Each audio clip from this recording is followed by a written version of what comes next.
Fiscal policy discuss करना है। Mainly budget है इसमें, है ना। इस यूनिट में टोटल आपको बजट समझना है। फिस्कल पॉलिसी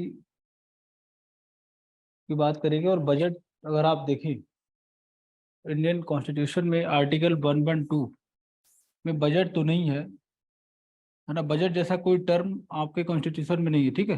तो क्या है एक्चुअली में, द एनुअल फाइनेंशियल स्टेटमेंट इस नाम से है, जिसको हम लोग बजट बोलते हैं।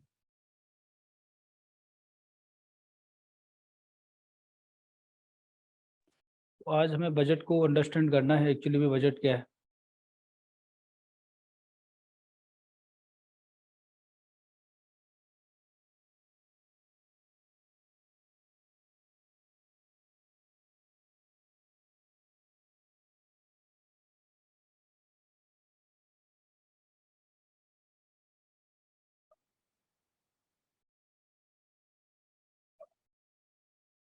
बजट को प्लानिंग कह सकते हैं।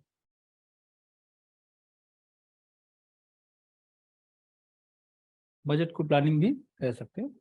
क्या आपके समझने के लिए है, ताकि आप इसको अंडरस्टैंड करें। कभी आपने बजट घर पे प्रिपेयर किया, अपना बजट बनाया, है ना। बजट किसका होगा, टाइम का बजट होगा, है ना। फाइनेंशियल मैनेजमेंट का बजट अपना होगा, है ना। अगर आप स्टूडेंट हैं तो 24 आवर्स आपके पास है, उसका टाइम मैनेज कैसे करते हैं, बजट है ना। तो बजट से क्या बेनिफिट होता है, कभी आपने बजट बनाया हो, कोई बेनिफिट दिखा आपको बजट का। बजट अगर आपने तैयार किया किसी चीज को लेकर के, तो उसका क्या बेनिफिट था। जो भी वीक सेक्शन, मतलब आपकी प्रायोरिटी जो रहेगी, ओके करेक्ट। और कुछ बजट से क्या हो सकता है, ओके एग्जैक्ट एक्सपेंडिचर, करेक्ट। मतलब बजट का बेनिफिट होता है। बजट क्या हो जाए, देखिए जिनके पास रिसोर्सेस लिमिटेड है, उनको बजट ही तैयार करना चाहिए। बजट उनके लिए बहुत ज़्यादा इंपॉर्टेंट। रिसोर्स क्या है, लिमिटेड। अब आप स्टूडेंट हैं, आपके पास टाइम रिसोर्स है ना। तो वो क्या लिमिटेड है, 24 आवर्स मिलेंगे आपको एक दिन में। अगर आप बजट के साथ, मतलब प्लानिंग के अकॉर्डिंग उसको डील करेंगे, तो फिर उतने टाइम में आप मैक्सिमम चीज़ें गेन कर पाएंगे। तो टाइम टेबल क्या हो जाएगा, स्टूडेंट का अपना टाइम बजट है, ठीक है। तो बजट एक्चुअली में क्या है, जब हम फाइनेंशियल टर्म में डिस्कस करते हैं, तो एक चीज आपको याद होगी, मैंने बोला था कि जब इंडियन इकोनॉमी की बात करेंगे,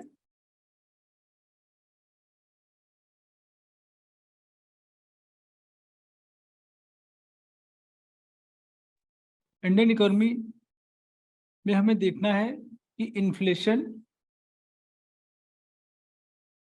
एंड रिसेशन,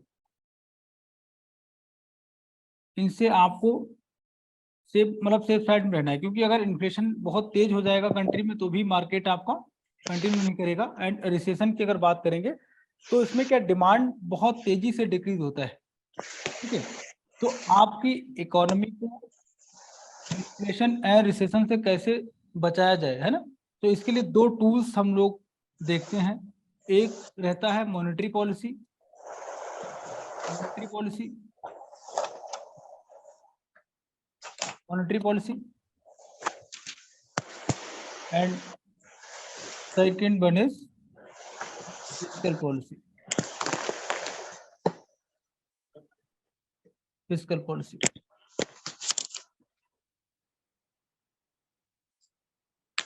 अमन अपना माइक आप म्यूट कर दीजिए। चलिए, fiscal policy and monetary policy.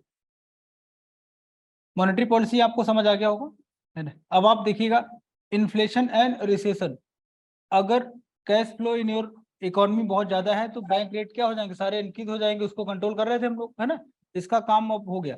अभी आपको देखना है कि फिस्कल पॉलिसी क्या रोल प्ले करने वाली है। तो हमें बजट को ठीक से प्रॉपर तरीके से अंडरस्टैंड करना है, ठीक है। बजट का भी रोल यही है कि आपकी इकोनॉमी में इन्फ्लेशन या रिसेशन नहीं होना चाहिए। इनके साथ में ग्रोथ एंड डेवलपमेंट की भी बात यहीं पर होगी, ग्रोथ या डेवलपमेंट की बात। इसीलिए आप देखेंगे बजट की स्पीच में बोला जाता है कि growth rate of this economy इतना रहेगा, ऐसा कुछ होता नहीं, देखा होगा आपने स्पीच में। तो वो सारी चीजें हम लोग अभी समझेंगे, है ना। एक डायग्राम बनाएंगे, उससे आपको आइडिया लगेगा। ये आपके एनसीईआरटी में भी डायग्राम होगा। बजट, ये डायग्राम आपको ड्रॉ करना हो, पहले समझ लीजिएगा। बजट के दो पार्ट्स होते हैं। पार्ट वन इनकम, इनकम मतलब रेवेन्यू कैसे जनरेट होगा, and second part is expenditure.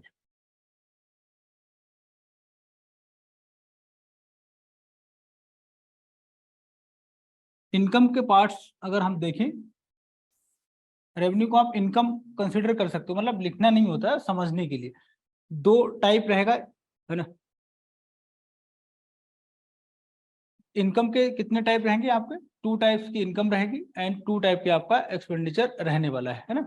तो इसमें आप, हाँ, टू टाइप एक्सपेंडिचर रहेगा, वो देखिएगा।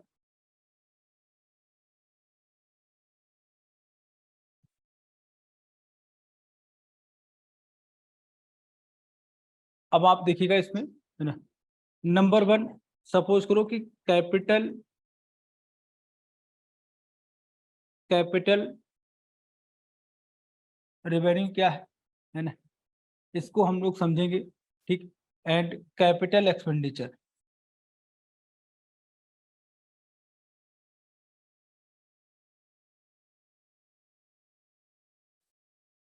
यहाँ पर डायग्राम ड्रॉ करके बस यहीं छोड़ दीजिएगा। नेक्स्ट, मतलब नेक्स्ट स्लाइड में आते हैं, फिर देखते हैं। देखिए, जब भी आप एक्सपेंडिचर की बात करेंगे तो एक्सपेंडिचर के टू टाइप्स होंगे। एक्सपेंडिचर की बात करेंगे, एक्सपेंडिचर का type one capital expenditure. Capital expenditure ये क्या होता है? कैपिटल एक्सपेंडिचर में वो सब चीजें आती हैं जिनसे कमिंग फ्यूचर में आपकी इनकम इंक्रीज, ठीक। या आप देखेंगे प्रोडक्शन कंट्री में इंक्रीज। एग्जाम्पल की बात करें, रोड, रेल, इंफ्रा में बाकी चीजें आ जाएंगी, स्कूल, हॉस्पिटल, जो भी है सब कुछ किसमें आ जाएगा? कैपिटल एक्सपेंडिचर में।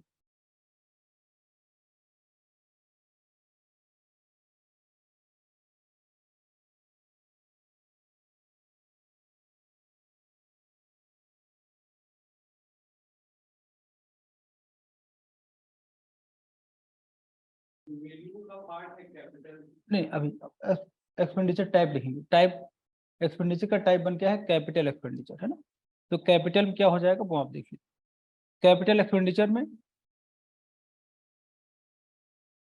क्या होता है, कैसे पहचानेंगे आप, है ना। अगर आपने कुछ ऐसा पैसा कहीं मतलब खर्च किया है एक्सपेंडिचर में, जिससे आपकी कमिंग फ्यूचर में इनकम इंक्रीज हो जाए, तो हो जाएगा कैपिटल एक्सपेंडिचर।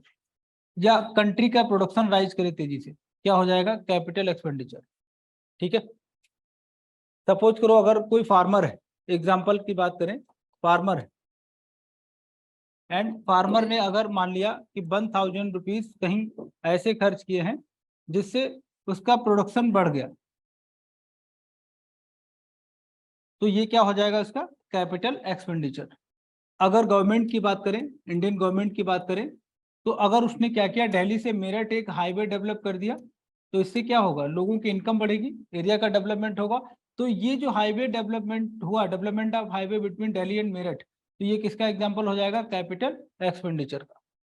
कैपिटल एक्सपेंडिचर से बेनिफिट क्या होता है? आपकी इनकम इंक्रीज होगी एंड प्रोडक्शन उस एरिया का बढ़ेगा। अगर आप स्टूडेंट हैं तो आपका अपना एक्सपेंडिचर होगा, है ना। और बताइए, गवर्नमेंट का क्या ऐसा हो सकता है? सारा चीज लिखेंगे, रोड, रेल हो गया, इंफ्रा, स्कूल, हॉस्पिटल, सारा कुछ लिख लीजिएगा जितना याद आए, ठीक है। अब आप देखेंगे जैसे इंडिया ने, यही सब चीजें आपको डिटेल में समझनी है, यहाँ से पीटी में क्वेश्चन मिल जाएगा। सपोज करो, यहाँ तक नोट किया आपने, अगर इंडियन गवर्नमेंट ने नेपाल को लोन प्रोवाइड किया 1000 करोड़ रुपीस, ये एग्जाम्पल क्या कैपिटल एक्सपेंडिचर का रहेगा?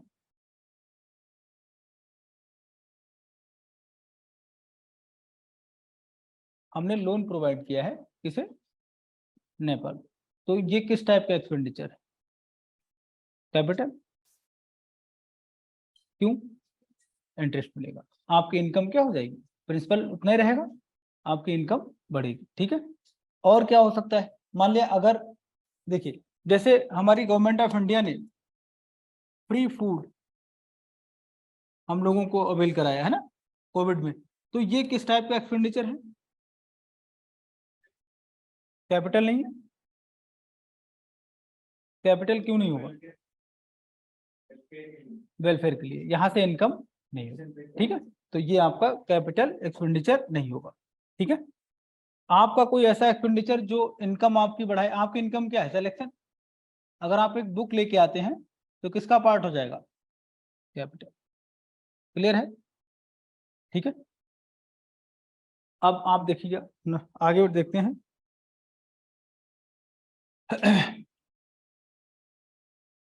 बजट तक पहुंचने के लिए कुछ और चीजें आपको देखनी होगी। बजट में क्या देखते हैं, अगर अभी हम समझने के लिए देखते हैं कि दो पार्ट्स होते हैं। एक तरफ गवर्नमेंट देखती है आपको पैसा कहाँ से मिलेगा, है ना, रिसिप्ट से आपकी क्या होंगी, ठीक है, इनकम आपको कैसे मिलेगी। एंड सेकंड पार्ट क्या होगा, एक्सपेंडिचर। इनकम बेसिकली नहीं लिखते, रिसिप्ट लिखते हैं, लेकिन यहाँ समझने के लिए इसको आप इनकम कर लीजिएगा। तो दो पार्ट रहेंगे। अब आप देखिएगा case number 1, case number 1, income या रिसिप्ट मैक्सिमम, एक्सपेंडिचर आपका मिनिमम। अगर ऐसा हो कि मान लिया गवर्नमेंट की इनकम कितनी है 1000 करोड़ रुपीस या 100 करोड़ रुपीस, आपका एक्सपेंडिचर क्या हो जाएगा 90 करोड़, तो ये किस टाइप का बजट हो जाएगा, ये आपका सरप्लस बजट, सरप्लस बजट। क्या इंडिया में ऐसा बजट आपको मिलेगा, नेचर ऑफ इंडियन गवर्नमेंट मतलब बजट तो ऐसा नहीं है।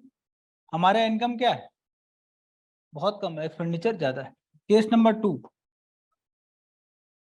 अगर आपका इनकम मान लिया 100 crore rupees income and expenditure आपका 120 करोड़ रुपीस, तो ये बजट क्या हो जाएगा, यहाँ पर आपको डेफिसिट वाला बजट मिलेगा। And third one, case number 3,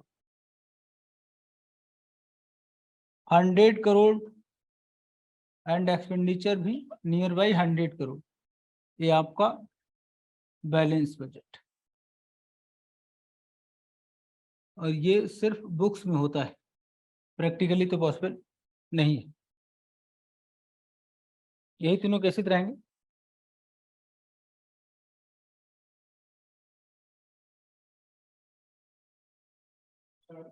India में बजट कब बताएंगे बेटा, बिल्कुल बताएंगे।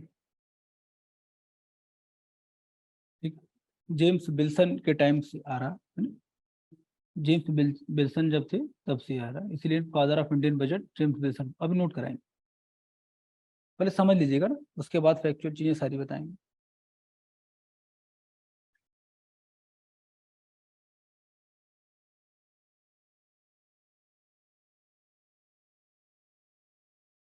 ठीक है, अब एक चीज समझिए,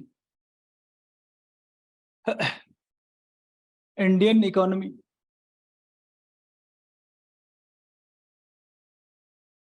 प्रॉपर 2 आवर्स की क्लास के बाद ना आप जीएस के सारे क्वेश्चन कर लेंगे, बट ध्यान दीजिएगा बस, है ना, थोड़ा सा बोरिंग भी रहेगी क्लास, टोटल टेक्निकल है ना, बट ये actual condition of Indian economy आपको समझा देगा।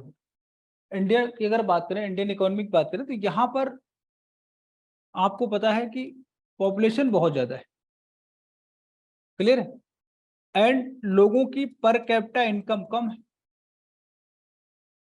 पर कैपिटा इनकम क्या कम है, क्लियर है ना, पर कैपिटा इनकम आपकी कम है, इट मींस कि आप डिमांड क्रिएट नहीं कर पा रहे हैं, नेचुरली आप डिमांड नहीं कर पा रहे हैं। जब डिमांड कम होगी इसका इम्पैक्ट ये होगा कि प्रोडक्शन कंट्री में क्या हो जाएगा, ऑटोमेटिकली कम आपको देखने को मिलेगा। अगर प्रोडक्शन कम है तो फिर नए लोगों को जॉब्स भी नहीं मिलेगी, यही फ्लो चलेगा ना, पैसा नहीं हमारे पास। तो गवर्नमेंट को क्या करना चाहिए, इनमें से आपको पता है जॉब्स पर निगेटिव इम्पैक्ट पड़ेगा, और अगर ऐसा लगातार रेगुलरली अगर मतलब रेगुलर वे में यही मिलेगा, जॉब्स अगर कम होती गई तो आपकी इकोनॉमी में रिसेशन एंटर कर जाएगा, और ये नहीं होना चाहिए। तो इन तीनों में case number 1, case number 2, case number 3 में कौन सा बजट यहाँ पर होना चाहिए? 1, 2 या थर्ड वाला? सेकंड वाला ना। इसमें हमें पता है कि हम लोगों से कितना कमा पाएंगे, लोग गरीब हैं, बात समझ आई? तो लोगों से गवर्नमेंट कम कमाती है, ठीक है, लेकिन चूंकि लोग हमारे हैं उन पर हमें ज्यादा एक्सपेंडिचर मैक्सिमम करना पड़ता है। तो ये केस नंबर 2 इंडिया के लिए रहता है। और आप देखिएगा नेचर ऑफ इंडियन बजट कुछ ऐसा ही मिलेगा, जहां पर क्या रिसीप्ट आपकी कम है, इनकम गवर्नमेंट की कम है, एंड एक्सपेंडिचर क्या है, बहुत ज्यादा है। क्लियर है, बात समझ आए? कुछ नहीं। और क्यों करते हैं आप देखिएगा, देखिए जैसे सब्सिडी देना है, और सब्सिडी में किस टाइप का मेन, अगर आप देखिए मैक्सिमम सब्सिडी का मैक्सिमम पार्ट आपको मिलता है किस फॉर्म में, फूड सब्सिडी के रूप, इन the form of food subsidy.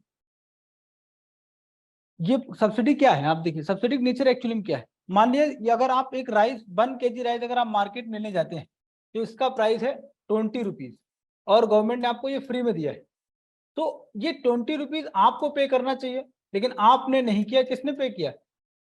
Government ने किया, तो गवर्नमेंट पे बर्डन हो जाएगा, इसीलिए अर्निंग उसकी बहुत कम है। और बहुत सारे ऐसे लोग हैं जो गरीब हैं, जिनकी परचेजिंग पावर बहुत कम है, बहुत पुअर है, इसलिए इनको खाना तो देना है ना, इसलिए हमारा एक्सपेंडिचर क्या हो जाता है, ज्यादा हो जाता है। इसलिए आप देखेंगे बजट इंडिया में जो बजट आपको मिलेगा वो केस नंबर 2 वाला मैक्सिमम मिलेगा। रेलवे का टिकट लें, सब्सिडी इसमें है भाई, जो प्राइस है उसमें आप देखिएगा लगभग 57% के आसपास आप देते हैं, रिमेनिंग इंडियन रेलवे पे करता है, टिकट में पीछे लिखा रहता है, देखना, ठीक। तो केस नंबर 2 आपका हो जाएगा। और सिर्फ इंडिया में नहीं, आप देखिएगा ये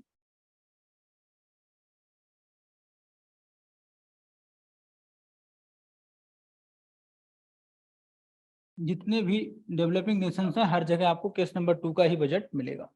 बांग्लादेश में बजट कौन सा होगा, केस नंबर 2। जो भी गरीब कंट्री है वहां पर केस नंबर 2 मिलेगा। करेक्ट है, इसका मतलब देखो इसके बेनिफिट्स भी हैं और डिमेरिट्स भी एक्चुअली में है ना। तो आप देखिएगा, तो समझ आ रहा है क्या चल रहा है। ये केस नंबर 3 ही बन सकते हैं बजट में, ठीक है, तीनों बनेंगे। और इंडिया में कौन सा चलेगा, केस नंबर 2। क्यों ऐसा होगा, क्योंकि हमारे मैक्सिमम लोग ऐसे हैं, आपको पता पॉपुलेशन बहुत ज्यादा है, तो ऑटोमेटिकली इनकी पर कैपिटा इनकम कम हो जाएगी, ठीक है। और अगर ऐसा हुआ तो डिमांड कम करेंगे, डिमांड कम करेंगे प्रोडक्शन कम होगा, जॉब नहीं रहेंगी, ऐसा ना हो इसीलिए डिमांड को कैसे बढ़ाएं, हम सब्सिडी ज्यादा देते हैं ताकि प्राइस क्या हो जाए उसका, कम हो जाए। मान लीजिए ये पेन 20 रुपीज का है, लोग नहीं ले पाएंगे, तो गवर्नमेंट क्या करेगी, 10 रुपीज इसमें सब्सिडी देगा, तो आपका मतलब आपके पॉकेट कितना जाएगा, फिर रिमेनिंग 10 रुपीज जाएगा, तो आप डिमांड कर पाएंगे, तो ये पेन और बनेगा। तो समझ आ रहा है क्या चल रहा है? नहीं, क्या समझ आ रहा, आपको समझ आ रहा है? ऐसा लग रहा है कि सब कुछ स्पीड थोड़ी कम कर दें, बता देना है ना। देखिए फिर से, हाँ ना बेटा, ऐसा हमेशा नहीं होता।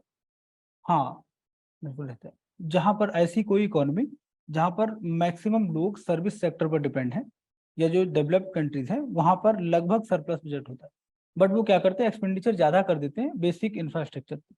हमारे यहाँ एक्सपेंडिचर ज्यादा होता है आपकी बेसिक नीड्स को फुलफिल करने में, ये डिफरेंस है दोनों, ठीक है।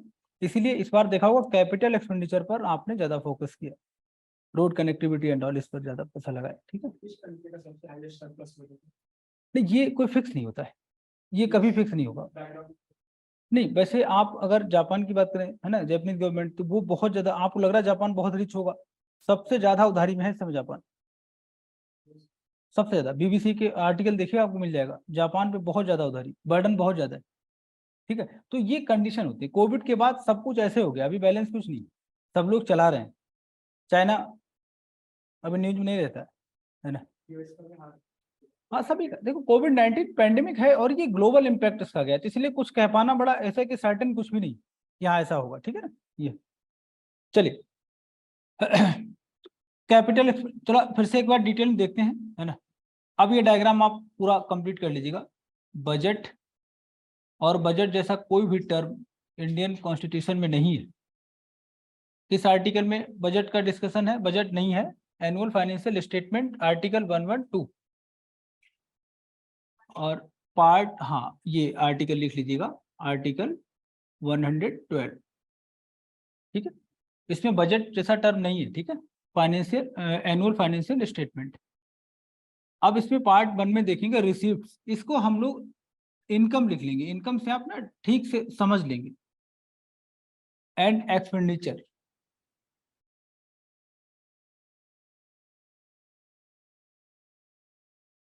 एक्सपेंडिचर के 2 टाइप्स,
नोट कर लीजिए।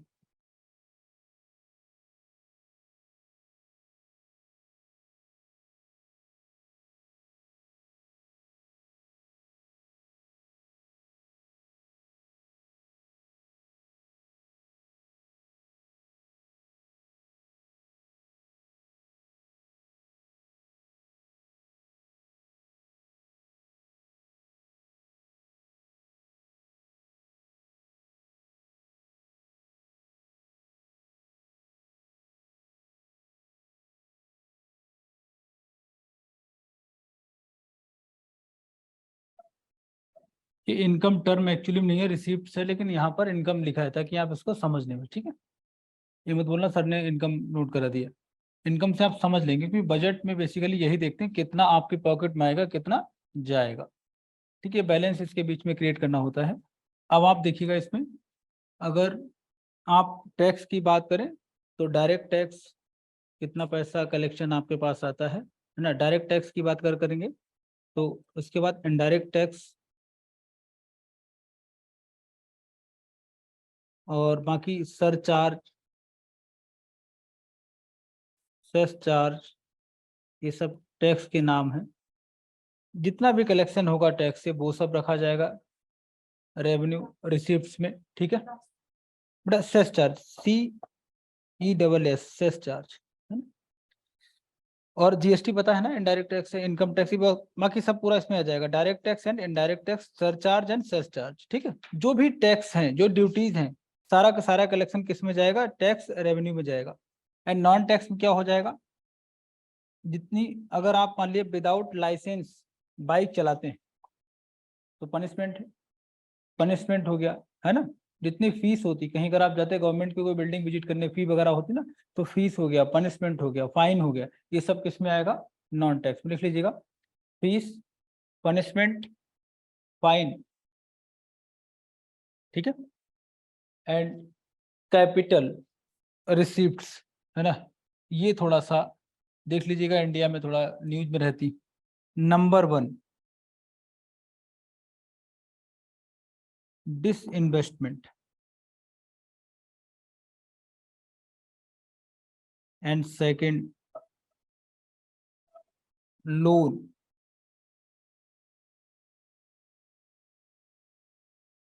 डेंजरस इसलिए रेड कलर में लिख लिया, डिसइन्वेस्टमेंट एंड लोन, ठीक है। अब जरा समझिए क्या डिफरेंस है दोनों में, यहाँ तक ठीक है, नोट कर लिया सारा। ना बेटा ये, अच्छा ठीक है बता दूंगा दोनों कैसे होते, ठीक है अभी इसके बाद पूछ लेंगे, पहले हम लोग डिसइन्वेस्टमेंट एक बार समझते हैं क्या है, ठीक है। ये डायग्राम अगर सारा आपको इजीली समझ आ गया तो लगभग ये क्वेश्चन आपका अगर बजट से क्वेश्चन आएगा तो फिर आप उसको कर ले जाएंगे, ठीक है। देखिए डिसइन्वेस्टमेंट क्या है, अगर किसी पर्सन ने कहीं लैंड परचेज किया और ये यहाँ पर 4 रूम बना दिया है ना, और एक रूम का रेंट 10,000 रुपीज है, इसको रेंट पे दे दिया, तो कितने हैं 4 रूम है, टोटल पैसा कितना आएगा 40,000। इट मीन्स कि जो एक्सपेंडिचर हुआ है इससे क्या हुआ, इसका रिजल्ट क्या निकला कि आपकी इनकम पर मंथ 40,000 इंक्रीज हो गई। पैसा खर्च हुआ, मान लिया 20 लाख में आपने पूरा सेटअप बनाया है, तो ये 20 लाख तो आपकी पॉकेट से खर्च हो गया, लेकिन रिजल्ट क्या आया, आपकी प्रॉपर्टी भी बन गई और आपकी इनकम 40,000 पर मंथ इंक्रीज हो गई। ऐसा कोई भी एक्सपेंडिचर जिससे आपकी प्रॉपर्टी इंक्रीज हो या आपकी इनकम बढ़े, ये आपका होता है कैपिटल एक्सपेंडिचर, इसीलिए इसको क्या बोलते हैं, प्रोडक्टिव एक्सपेंडिचर। क्लियर है, बात समझ आई। ऐसा कोई भी एक्सपेंडिचर जिससे आपकी इनकम बढ़े और आपके एसेट्स भी बढ़ जाए, ये क्या हो जाएगा कैपिटल एक्सपेंडिचर, और इसी को हम क्या बोलेंगे, इन्वेस्टमेंट।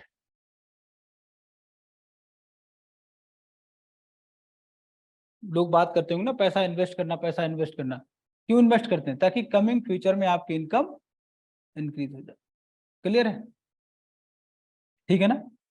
अब अगर इसके बच्चे ने क्या किया, ये दोनों कमरे सेल कर दिए, 5 लाख रुपए ले लिया या 10 लाख रुपए है ना, कमरे बेच दिए, ये 5 लाख रुपए आपको मिल गया, तो ये बेचने वाला जो प्रोसेस है ना, ये हो जाएगा डिसइन्वेस्टमेंट।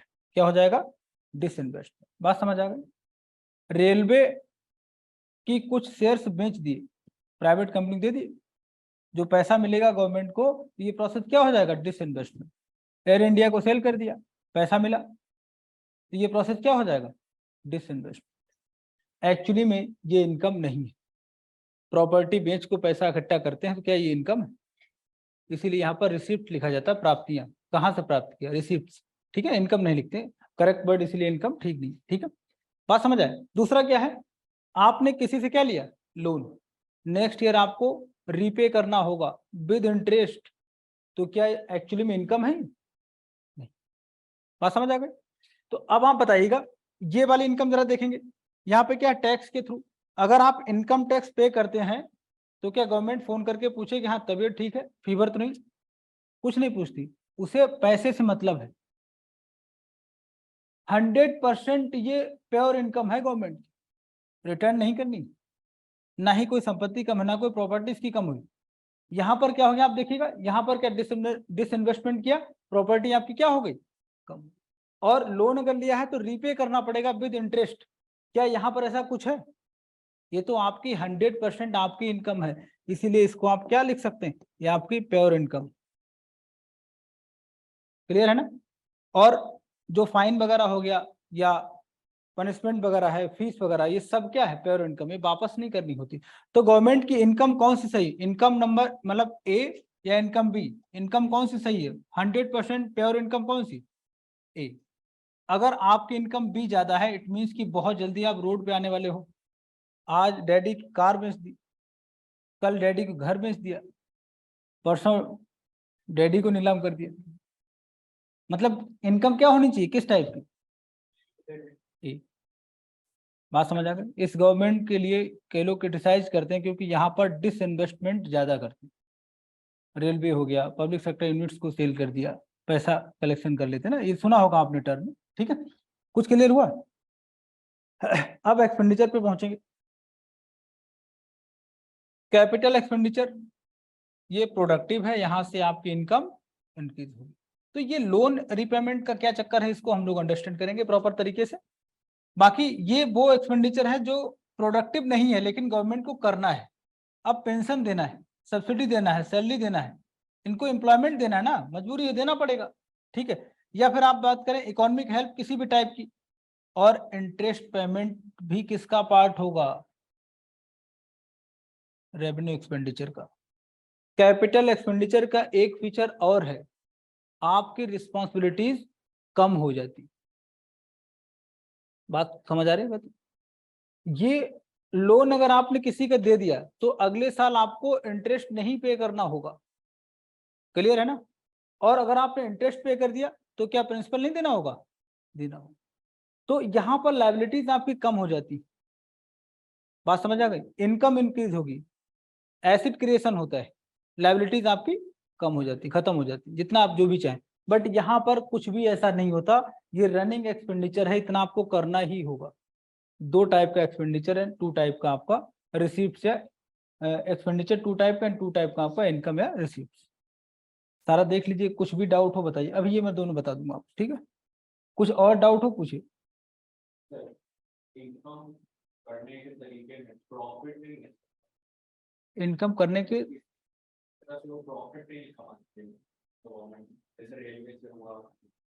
नहीं, वो टोटल कलेक्शन हो जाता है ना, फीस वगैरह जो आपको मिलेगा वो सब। प्रॉफिट मिलता है क्यों नहीं मिलता? रेलवे का बजट, हाँ टैक्स के रूप नहीं, ये टैक्स वाला कलेक्शन हो जाएगा, नॉन टैक्स में मतलब फीस वगैरह है या फाइन वगैरह ये सब इसमें आ जाएगा। प्रॉफिट भी डिपार्टमेंट होते हैं अलग अलग, आरबीआई भी प्रॉफिट आपको कमा के देती है, लेकिन वो उनके अपने खर्च में लग जाता है, तो पूरा ही नहीं होता, उल्टा गवर्नमेंट को देना पड़ता है, ठीक है ना? ये जैसे 2000 रुपीज का जो नोट था ना, उसमें 3 रुपीज 60 पैसा लगता था उसको बनाने में, और इन बड़ा कम होता है ना, इसलिए गवर्नमेंट को उल्टा खर्च करना पड़ता है। खैर, कुछ समझ आया क्या है? यहाँ से पीटी में एक क्वेश्चन आपका तैयार होगा, सारा कुछ देख लीजिएगा, कोई डाउट हो बताइए।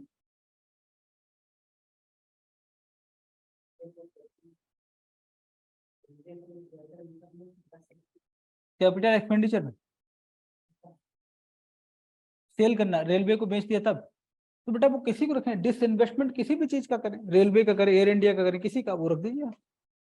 अगर आप अपनी प्रॉपर्टी को, अपनी हिस्सेदारी, अपने शेयर्स को अगर सेल करते हैं, है ना, तो वो डिसइन्वेस्टमेंट हो जाएगा, रेलवे हो, एयर इंडिया, कुछ भी हो। हाँ ये ठीक बात है, क्योंकि बहुत लोग हैं, है ना, खर्चे बहुत ज्यादा है रेलवे की, अगर आप बात करें बहुत ज्यादा, और जो टिकट मिलता है वो सब्सिडी पे जाता है। आपको लगता है कि इतने लोग जा रहे हैं लगातार फिर भी घाटे में क्यों? क्योंकि जो आपका टिकट है ना, उसमें नियर बाय 40% के आसपास जो पेमेंट है वो गवर्नमेंट खुद करती है, ठीक है? खासकर जो जनरल टिकट एंड स्लीपर का होता है, उसमें सब्सिडी ज़्यादा है, एसी फर्स्ट क्लास में नहीं है। उन्हें पता है जो फर्स्ट क्लास की बुकिंग कर रहा है उसे सब्सिडी की नीड नहीं है, ठीक है ना? ये सब होता है प्रोसेस। और मैक्सिमम लोग किस टाइप के हैं यहाँ पर, क्लियर है ना? चलिए अब आगे देखते हैं। अच्छा, दो चीजें, सरचार्ज एंड सेस चार्ज आप समझ लीजिएगा, यहाँ तक ठीक है? हाँ,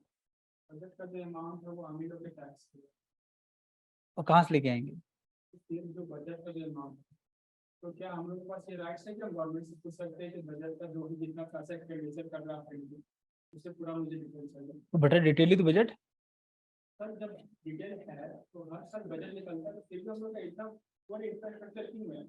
हाँ वो बिल्कुल ठीक बात है, क्योंकि बहुत सारे लोगों पर ऐसा, या बहुत सारा ऐसा पैसा, जैसे आप देखिएगा नरेगा पर 60,000 करोड़ रुपीज का खर्च, 60,000 करोड़, है ना? और नरेगा क्या है? अनप्रोडक्टिव, मतलब बहुत सारी ऐसी स्कीम है ना? तो देखिए क्या होता है कि टैक्स का सिस्टम क्या है, जो बहुत रिच सोसाइटी है उनसे टैक्स लेकर के जो पुअर लोग हैं, फार्मूला नहीं याद है, मार्केट प्राइस वाला बताया था, वो क्या है कि उन्हें देखने टैक्स लेते, एक सोसाइटी से टैक्स लेंगे और दूसरा ऐसा है जिस पर वही टैक्स खर्च किया जाएगा, ठीक है? तो बजट में क्या आपको पूछने की जरूरत नहीं है, डिस्कशन होता है बजट में, वही सुनिए आराम से, राज्यसभा टीवी लगा के सब कुछ बताते हैं। और बजट का तो प्रिंट भी आता मार्केट में, एक एक चीज लिखी होती है, एक एक रुपए का, सिंगल रुपए का हिसाब होता है आपके सामने कि लीजिए सर ये आपका पैसा यहाँ पे खर्च किया, ठीक है? बजट से जितना अमाउंट है क्या वो रियल काम के लिए होता है? अब रियल करते ही हैं, है ना? जो बेसिक इंफ्रास्ट्रक्चर है वो इतना मिल रहा है, अब क्या? नहीं नहीं करते हैं, चेंज तो हुआ है। देखिए एक्चुअली में क्या, जो चेंज का रेट है ना वो थोड़ा स्लो, वरना आप अपने दादाजी से पूछना है कि उनके टाइम में क्या रोड वगैरह इतनी सब थी, नहीं रही, धीरे धीरे हो। बट हमारे करप्शन क्या, अब करप्शन कौन करता है? अभी आपका सिलेक्शन हो जाएगा, है ना, तो क्या आप ईमानदारी दिखाएंगे? हालांकि आप लोग मुझे लग रहा है कि ईमानदार हैं, है ना। सिलेक्शन के बाद चीजें बहुत तेजी से बदलती हैं, है ना। और आपको पता नहीं चलेगा। देखिए सिस्टम में क्या होता है कि करप्शन ना करें आप लोग, इसीलिए पेपर 4 जीएस में इथिक्स इसलिए पढ़ाते हैं ताकि आपको एथिकल वैल्यू पता रहे, है ना। बहुत करप्ट ऑफिसर्स क्या करते हैं, वो देखिए जो करप्ट हो जाएगा वो काम नहीं कर पाएगा, है ना। अब जैसे माननीय विधायक लोग, उनको फंड मिलता है ना। अभी यूपी में इलेक्शन हुआ था ना, उसमें पार्षद टाइप में जो आपका पंचायत इलेक्शन हुए थे, तो उनमें लोग क्या बात करते हैं, हाँ 5 साल में टोटल फंड मिलेगा 1 करोड़, तो 20-25 तो बना ही लूंगा। ये 20-25 क्या है, 1 करोड़ मिलेगा आपके एरिया के लिए, पार्षद को मिलता है नियर बाई, है ना। 1 करोड़ में आपने क्या बोला कि 25 तो हम बना लेंगे। अरे आप कैसे बना लेंगे, आपको पैसा मिला है ताकि अपने एरिया में लगाइए, और आपने खर्च कर दिया, 5 लाख खर्च किया, 5 का 25 बनता है। और जो आपको जब वोट के लिए बंदा आपका जो है व्यवस्था कर रहा है खाने पीने की, है ना, तो पैसा नहीं वसूलेगा। ये सिस्टम करप्शन तो हम ही जनरेट करते हैं, गवर्नमेंट थोड़ी कुछ कर लेगी। आपके पास 2 कैंडिडेट हैं, वोट मांगने जाए, ये सारा प्रोसेस आपके साथ मतलब स्टार्ट होता है। अगर एक ईमानदार जेन्युइन बंदा अगर इलेक्शन लड़ रहा है, गरीब टाइप है, पढ़ा लिखा समझदार, आप वोट करेंगे? नहीं वोट देते। आप देखेंगे यार इनके पास तो गाड़ी भी नहीं, देखिए विधायक साहब क्या रौले मारे, 2 रिवॉल्वर है, 4 गाड़ियां, इन्हीं को वोट दिया जाए। ये नहीं पता रिवॉल्वर लिया क्यों, इलेक्शन के बाद नजर आओ। और ये हमारी आपकी प्रॉब्लम है ना, ईमानदार ऑनेस्ट कोई कैंडिडेट है उसको जिताइए। आप ये क्वेश्चन नहीं करेंगे फिर पैसा कहाँ जाता है, दिखेगा पैसा कहाँ जाता है। ठीक है, जब आप खुद डिमांड करोगे तो वो पैसा वसूलेंगे तो आपसे। ठीक है, तो ये इसका सोल्यूशन आपके पास है, जनता के पास। जो पढ़े लिखे लोग हैं ये गवर्नमेंट बनाते ही नहीं। आप देखिए सकते हैं नालायक प्रवृत्ति के लोग वही हैं जो पढ़े लिखे। अब अगर मान लिया कल को संडे को यहाँ पर वोटिंग मतलब है ना, और जितना भी जो लोग सर्विस सेक्टर वाले नोएडा में है, गुड़गांव में है, वो सब अपनी ट्रिप बना लेंगे। चलो एक दिन और ऑफ मिल गया, जब मंडे में इलेक्शन है, सैटरडे संडे मंडे एक ऑफ हो गया, 3 दिन मिल गया। कोई कहीं जा रहा, कोई कहीं जा रहा, वोट डालने ही नहीं, उन्हें पता ही नहीं वोट क्यों डालना है। और गवर्नमेंट कौन डिसाइड कौन बनाता है, जिसको 2 टाइम का उस दिन खाना मिल गया वो वोट डलवा, कहीं वोट लगवा लीजिए उससे निशान। आप 2 टाइम खाना खिला दीजिए, आप बताइए कहाँ वोट करना है। यही होता ना सिस्टम। तो उन्हें तो समझ है नहीं, समझ है आपको, आप वोट डालने नहीं जाते, तो कंप्लेन करने का राइट भी आपका फिर नहीं है, है ना। ये सिस्टम है ना। वोट डालना मतलब बेसिकली क्या कंपलसरी करना चाहिए। इससे क्या हो जाएगा, कितने लोग ऐसे हैं जो रेगुलर वोट डालते हैं, नहीं डालते हैं। बिहार में इलेक्शन, आप यहाँ बैठे हो, आपको मन में क्या आएगा, क्यों हम 2000 रुपीज खर्च करके जाएं तो सिर्फ वोट डालने। और आपको पता नहीं वो 2000 रुपये बड़ा डिसीजन ले सकते हैं। अगर ढंग की गवर्नमेंट बन जाएगी, पढ़ा लिखा कैंडिडेट अगर आएगा तो डेवलपमेंट करेगा, उससे आपका फ्यूचर भी कनेक्टेड। तो ये कौन सोच रहा है बताइए। आज का यूथ है उसको कोई बताता नहीं वोट क्यों डाला जाए, है ना। वोटिंग मतलब क्या है, एंजॉय कर रहे हैं लोग। और आप कसम खाइए आज ही जाकर के कि जब भी वोटिंग का मौका मिलेगा किसी टाइप के, हम जरूर। वोटिंग क्या है, डिसीजन है आपका, अगर सही हो गया तो सही है, ठीक है, करप्शन कम हो जाएगा। तो खैर टेंशन मत लीजिए। इसमें 2 टैक्स, टैक्स के नीचे मैंने सरचार्ज एंड सेस चार्ज रखा था, इसको समझ लीजिए क्या होता है। देखिए indirect tax, GST is the example of indirect tax, clear है। सपोज करो आप दिल्ली में हैं, सपोज क्या दिल्ली में ही है ना। हाँ, इसमें आपने डोसा कहीं खाया, एक डोसा आपने ऑर्डर किया और इसका प्राइस है 100 रुपीज। मैकेनिज्म समझिए, सेस चार्ज, इसका प्राइस कितना है, 100 रुपीज। और जीएसटी मान लिया कि 10% है, कितना है 10%। तो टोटल प्राइस कितना है 100 रुपीज, और 100 का 10% कितना हो जाएगा 10 रुपीज। टोटल बिल कितना हो जाएगा आपका 110। आप ये पे करके चले आएंगे। ठीक है, चलिए अब देखिए, अगर आपकी गवर्नमेंट बोले if case of cess charge, यहां पर सेस चार्ज की बात की जाए, और दिल्ली गवर्नमेंट बोले कि या सेंट्रल गवर्नमेंट बोला कि हमें 10% क्या चाहिए सेस चार्ज। और सेस चार्ज की एक ब्यूटी ये होती है कि क्यों कलेक्शन किया जा रहा है ये आपको पता होगा, गवर्नमेंट बता देगी। ये जो कलेक्शन हम इसलिए कर रहे हैं क्योंकि ये सारा पैसा हमें कहाँ खर्च करना है, एजुकेशन। तो कैसे इंप्लीमेंट किया जाएगा, देखिए जो सेस चार्ज है ना, ये टैक्स अपॉन टैक्स होता है, किसके ऊपर लगेगा, टैक्स के ऊपर। याद रखिएगा सेस चार्ज का एक ही फंडा है, टैक्स अपॉन टैक्स। ये किस पर इम्पोज होता है, टैक्स पे होगा। तो 10% सेस चार्ज देना है। और किस पर लगेगा, इसका फॉर्मूला क्या, टैक्स अपॉन टैक्स। एक ऐसा टैक्स है जो एक टैक्स पे ही लगेगा। तो टोटल अमाउंट टैक्स का कितना है, 10 रुपीज, और सेस कितना लगेगा, 10%। तो इस 10 रुपीज का ही 10% आपको और पे करना होगा। तो 10 रुपीज का 10% कितना आएगा, 1 रुपीज। आपको 1 rupees in the form of cess charge pay करना पड़ेगा। बात समझ आई। तो इस तरीके से सेस चार्ज मतलब इम्प्लीमेंट होता है। कुछ समझ आया क्या है, नहीं समझ आया, आपको नहीं समझ आया बेटा, आ गया, क्या समझ आया, सेस चार्ज क्या है, किस पे लगेगा, प्राइस पे लगेगा ना, ये टैक्स पे।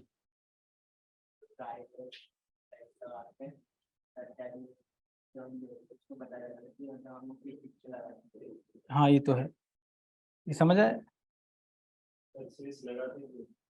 बेटा। जैसे अगर मान लिया एजुकेशन का डेवलपमेंट करना है, गवर्नमेंट के पास फंड नहीं है, तो आपसे फिर मांगा जाएगा। ठीक है, ये है। पेट्रोलियम पर जाएगा, अगर कभी आप जाइएगा पेट्रोल पंप पे बिल लीजिएगा, उस पर लिखा रहेगा सेस चार्ज। ठीक है, काउ वेलफेयर पे लगाया गया था, 50 पैसा ऐसा कुछ था, 100 पैसा, है ना। हाँ आप देखिए क्या है, एंड ठीक है, कुछ समझ आ रहा है क्या है। देखिए मैक्सिमम अगर आप देखो सेस चार्ज इस तरीके से, तो यहाँ से जो पैसा जाएगा वो भी किस टाइप की इनकम में जाएगा, टैक्स वाइज, क्लियर है ना। और इसका सेकंड पार्ट सरचार्ज, ये इसको सुपर रिच टैक्स भी कहते हैं, सुपर रिच टैक्स है ना। और ये इंप्लीमेंट होगा डायरेक्ट टैक्स पे। ऐसा कुछ ये 100% सही नहीं है कि डायरेक्ट पे, इनडायरेक्ट पे भी हो सकता है, लेकिन हाँ मैक्सिमम जो इन प्रैक्टिस है वो किस पर है, डायरेक्ट टैक्स। सपोज करो आपने इनकम टैक्स पे किया, और income tax is the example of direct tax, clear है ना। मान लिया इनकम टैक्स आपने पे किया 1000 रुपीज, और गवर्नमेंट ने बोला है कि हमें इनकम टैक्स पर 10% सरचार्ज और चाहिए। तो जो इनकम टैक्स का अमाउंट हम पे करके आए, इसका 10% आपको और देना होगा। क्या हो जाएगा वो, 100 रुपीज। ये आपका सरचार्ज होगा। सरचार्ज और सेस चार्ज में एक डिफरेंस है। सरचार्ज गवर्नमेंट आपसे क्यों लेती है वो नहीं बताएगी, क्लियर है, नहीं बता, ये आपके कॉन्स्टिट्यूशन में दे रखा है। लेकिन सेस चार्ज क्यों लगेगा ये आपको पता होगा। जब टैक्स सिस्टम की बात करेंगे तो थोड़ा सा उसमें फिर अगर बात करें, फिर ऐसे कॉन्सेप्ट अपना हो जाएगा। कुछ समझ आ रहा है क्या है। सेस चार्ज क्या है, जो भी कलेक्शन किया जाएगा आपको पता है कि हम ये पेमेंट क्यों कर रहे हैं, लेकिन सर चार्ज में आपको नहीं पता क्यों कर रहे हैं, बस ये पता है कि हम कर रहे हैं। हाँ सेम सेम, हाँ। और ये डायरेक्ट टैक्स पे, जनरली ये indirect tax, GST is the example है, ये डायरेक्ट टैक्स पे इंप्लीमेंट होगा। देखो ये जीएसटी किसका एग्जांपल, इनडायरेक्ट टैक्स। ठीक है, इनडायरेक्ट टैक्स पे क्या लगेगा, सेस चार्ज, और डायरेक्ट पर सर चार्ज।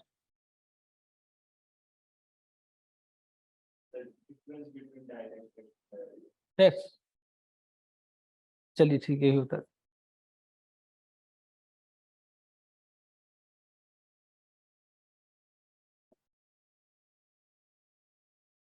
देखिए अगर tax incidence and impact at same point, तो हो जाएगा direct tax. Incidence of tax and impact of tax दोनों एट सेम पॉइंट, तो क्या हो जाएगा, डायरेक्ट टैक्स। मतलब जिस पर टैक्स इम्पोज किया गया है इसी ने पे किया हो, तो क्या हो जाएगा, डायरेक्ट टैक्स। आप पर लगाया गया और आपने ही पे कर दिया, तो क्या हो जाएगा, direct tax. Example, income tax, अरे ये प्रॉपर एक यूनिट है तो आप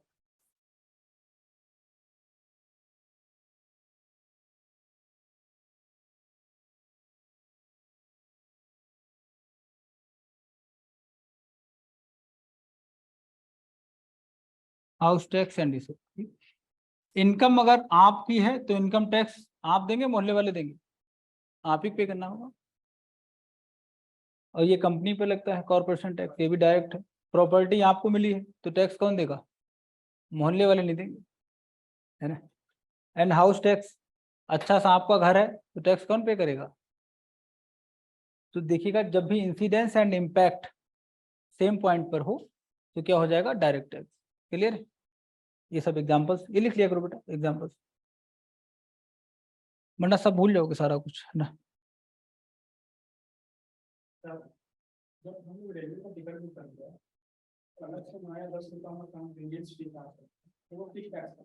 बेटा ये जब रिजर्वेशन आप कर रहे हो घर पे करते हैं ना ऑनलाइन, उस पर करेंगे उनको जो फैसिलिटी एट होम। हाँ वो किस टैक्स का है? बेटा वो तो अगर आप देखेंगे जो सर्विस प्रोवाइडर है वो ले रहा है आप, ठीक है। ये है तो ये जैसे आप लिया है, अगर आप मान लिया मैं ब्रोकर हूँ, मैंने आपको टिकट पे करी है तो मैं अपनी पॉकेट से दूंगा और फाइनली वो आपसे मैं वसूलूंगा, ठीक है। तो ये क्या हो जाएगा? इनडायरेक्ट टैक्स हो जाता है, ठीक है। मतलब ये होता है कि जिस पर इम्पैक्ट, देखिए जैसे मैंने टिकट मैंने बुक किया और पे मैंने कर दिया, लेकिन फाइनली मैं आपसे लेने वाला हूँ ना, अब इनडायरेक्ट टैक्स देखिएगा उसमें वो फंस जाएगा, ठीक है। और घर पे बैठ के जितने काम करें, मोबाइल रिचार्ज पेटीएम पे करते थे फ्री, अभी 1 रुपये या 50 ऐसा कुछ लेते होंगे ना, कितना है? 1 रुपीज, बस घर पे बैठे और करिए, है ना। जैसे आप देखिएगा ये सब सिस्टम है मार्केटिंग का। जैसे जियो मोबाइल जब आया था तो मिस्टर अमिताभ बच्चन ने एक ऐड किया था, अपनों से बात करने के लिए अब कोई पैसा खर्च नहीं करेगा। ये उनकी लाइन थी ना, यूट्यूब पे बड़ा होगा, सभी लोगों ने सोचा बात तो सही है, अपनों के लिए ही पैसा क्यों खर्च करें। सबने सिम निकाले फेंक दिए। और जियो में स्कीम क्या थी कि टोटल फ्री सिम खरीद लीजिए, बस नेट ऑन रखिए, फ्री कॉलिंग, याद है वो दौर? उससे क्या हो गया? फ्री कॉलिंग सबने क्या किया, सारे सिम आपने निकाल दिए, एयरटेल का सब जो भी लिए थे सारे बाहर कर दिए, सबकी पॉकेट में क्या आ गया? जियो मोबाइल। उनका टारगेट था कमिंग 3 मंथ में मैक्सिमम सब्सक्राइबर्स हमारे हों। अब जब उन्हें पता चल गया हो गया सारा काम डन, तो पहला स्टेप प्राइम मेंबरशिप 79 रुपीज। उसके बाद नेक्स्ट 3 मंथ में क्या हो गया? प्रॉपर जो एयरटेल का प्राइस था उसी रेट से आजकल आप पे कर रहे होंगे जियो, इनफैक्ट उससे ज्यादा होता थोड़ा। बात समझ आ गई? और अमिताभ बच्चन को मेल करना कि सर अपनों से ही बात कर रहा हूँ लेकिन पैसा दे रहा हूँ। बट हाँ एक चीज चेंज हो गया कि उस समय जो आपको इंटरनेट मिलता होगा 1 GB मिलता था 1 मंथ के लिए, 1 मंथ के लिए, याद है वो गरीबी का दौर? उसमें नेट ऑन करते थे ना, और 1 मिनट नेट ऑन किया फटाफट देखा और फिर तुरंत ही बंद कर दिया। 1 महीना 1 GB, आप सोचिए ना सही, आपकी आंखें भर आएंगी क्या था, है ना। ये था ना था उस समय गरीबी के दौर था, मतलब भयंकर वाली गरीबी थी, अफ्रीका वाली कंडीशन। और अभी हमारे पास क्या है? 2 GB पर डे, तभी तो बर्बाद हो पा रहे हैं भाई। पूरा 2 GB टारगेट है, शाम तक खत्म करना है। आप देखिए ना, मेट्रो में आप जाइए, बच्चे लगे अपना नेट ऑन है अपना देख रहे हैं, खाली टाइम में बैठे कुछ थॉट आएगा माइंड, लेकिन थॉट आने के लिए माइंड को खाली होना पड़ेगा ना। तो कुछ मुँह चल रहा, रील चल रहे, और जितना रील देखो रील हटते जाओ, है ना।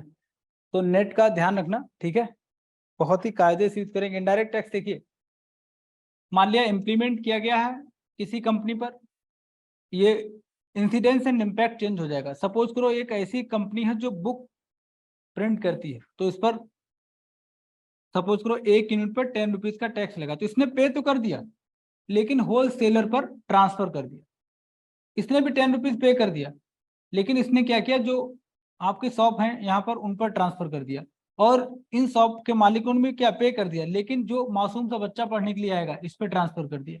तो आप देखिएगा ये 10 रुपीज लगा किस पर था? कंपनी पर, और फाइनली पे किसने किया है?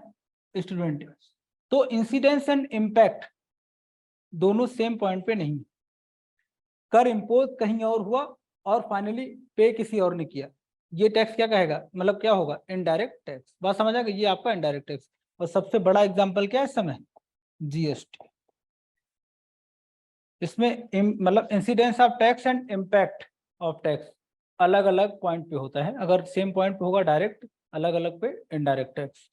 खैर, तो ये आपका बजट का रहा। अब आप आगे देखेंगे थोड़ा सा, अगर आपको बैकग्राउंड आपके एनसीईआरटी में नहीं है, हिस्टोरिक बैकग्राउंड ऑफ बजट अगर आपको जानना है तो इंडिया में पहला बजट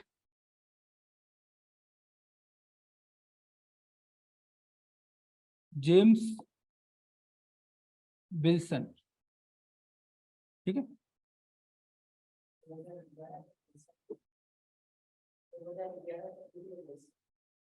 क्या है ये?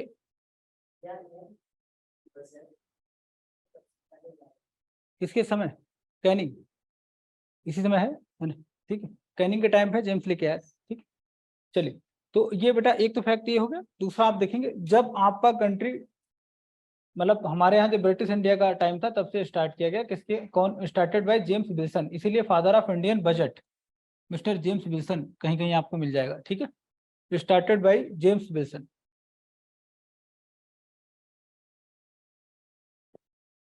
अब आप देखिएगा,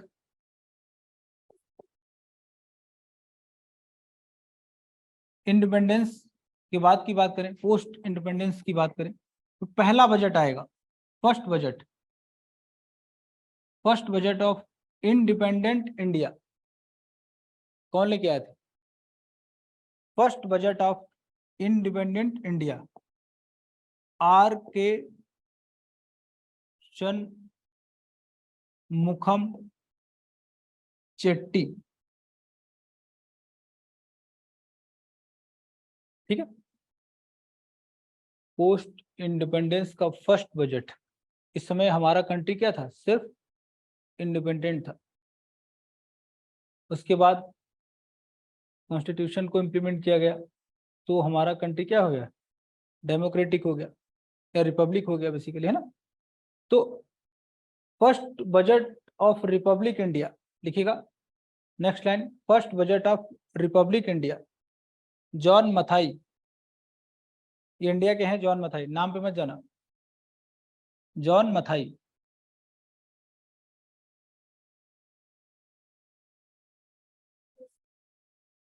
अरे इतना बड़ा नाम है,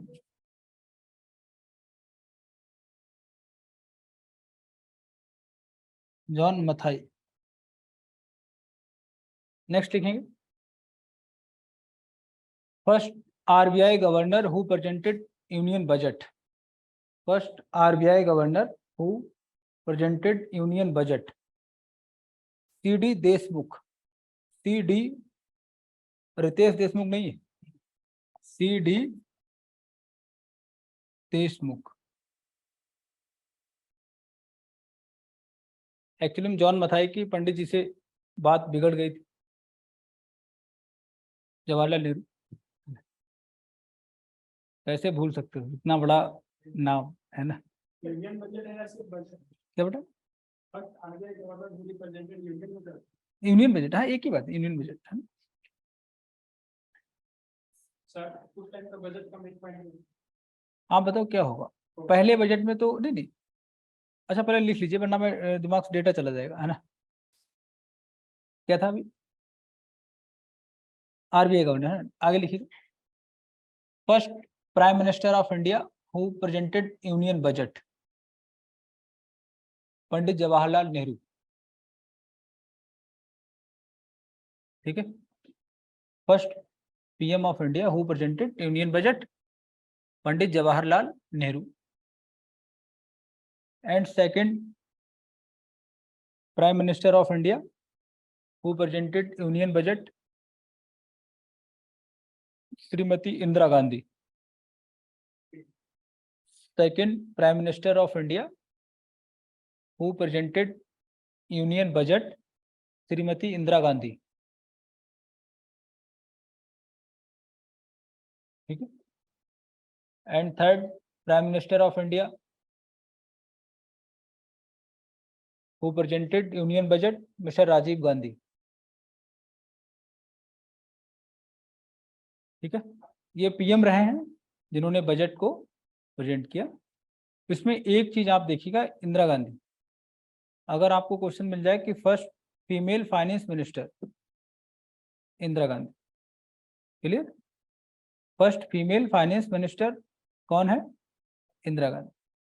and first female finance minister bracket में फुल टाइम, तो क्या हो जाएगा, निर्मला सीतारमण, लिख लीजिएगा प्लीज नोट करके। नोट नंबर 1 लिखिएगा, first female finance minister of India Indira Gandhi. Note number 2 लिखिएगा, first full time finance female finance minister of India Nirmala Sitharaman.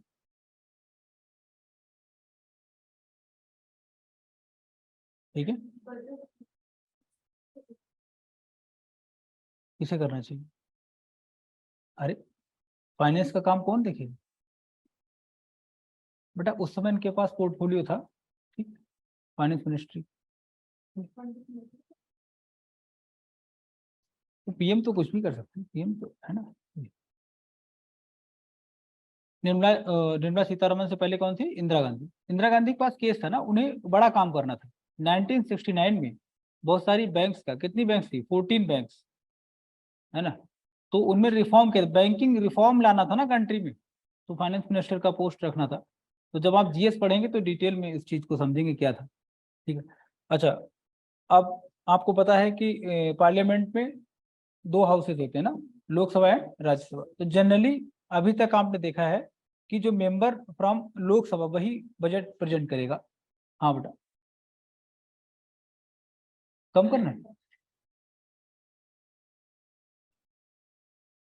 20, क्या चाहते हो? क्लास बंद हो जाए? 20 करना है क्या? देख लीजिए आप लोग, है ना। हाँ कर दीजिए। इंडिया में मानसून आ गया है, टेंशन मत लीजिए। केरल में मानसून एंट्री हो गई ना उसकी। ऑफ नहीं करना बेटा।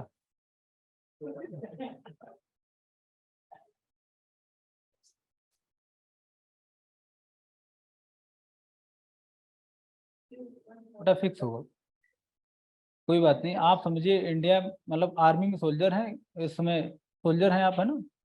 और आपकी पोस्टिंग कहाँ है इस समय? लद्दाख। एंजॉय करिए, है ना। खैर देखिए, तो अभी हम लोग बात कर रहे थे कि basically first member from Rajya Sabha who presented union budget, लिखिएगा, first member from Rajya Sabha who presented union budget.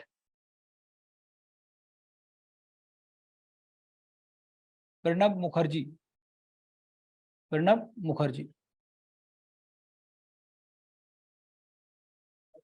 Pranab Mukherjee नाम तो सुना है ना। अरे हाँ, first member of Rajya Sabha who presented union budget, Pranab Mukherjee. And maximum time किसने बजट प्रेजेंट किया है?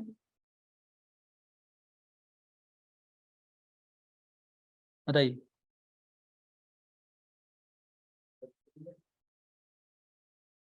नहीं बताइए। नहीं बेटा, ऐसा कौन सा फाइनेंस मिनिस्टर है जिसने maximum time 10 times budget present किया?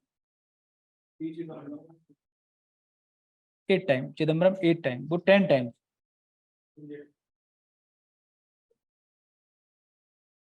टाइटल उनका बता रहा हूँ, देसाई,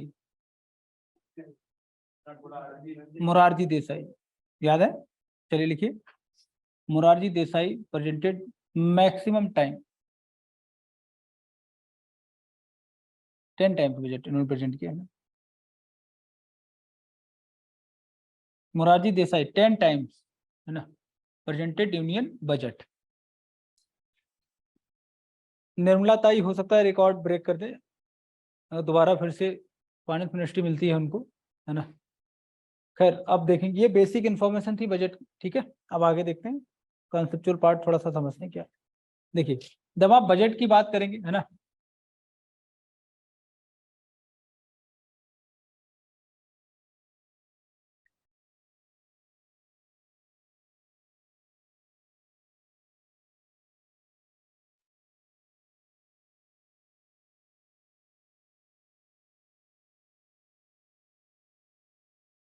इंडियन इकोनॉमी में बजट से पहले अगर देखा गया, केस नंबर 1 ये कि इन्फ्लेशन है, इन्फ्लेशन इन द मार्केट। तो बजट में क्या होगा? इन्फ्लेशन मार्केट में है, और मतलब inflation in market means cash flow क्या है? बहुत ज्यादा है। तो फिर बजट में क्या करेंगे, गवर्नमेंट अपना एक्सपेंडिचर क्या करने वाली है, एक्सपेंडिचर कम होगा, क्योंकि मार्केट में तो पहले से ही बहुत पैसा है। बात समझ आए, सब्सिडी का परसेंटेज क्या हो जाएगा, कम हो जाएगा, वेलफेयर स्कीम जो भी फंडिंग होगी वो क्या होगी, कम हो जाएगी। क्लियर है ना, बात समझ आ रही। अगर आपकी इकोनॉमी में क्या इन्फ्लेशन, इन्फ्लेशन मतलब cash flow maximum in the market, तो आप क्या करेंगे, एक्सपेंडिचर का साइज क्या करने वाले, डिक्रीज कर देंगे। क्लियर है ना। और अगर रिसेशन है, इट मीन्स कि आपकी मार्केट में लिक्विडिटी बहुत कम है, तो सोल्यूशन क्या होगा, गवर्नमेंट एक्सपेंडिचर को इंक्रीज करने वाली। कैसे करेगी आप देखिएगा, वेलफेयर स्कीम्स,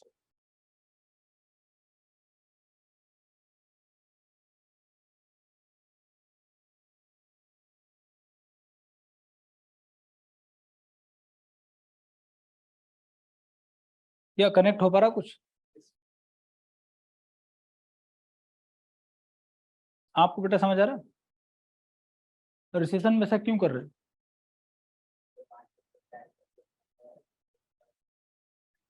रिसेशन में कैश फ्लो कम हो जाता है। अब एक चीज देखेंगे, यहाँ तक करेक्ट है, ठीक।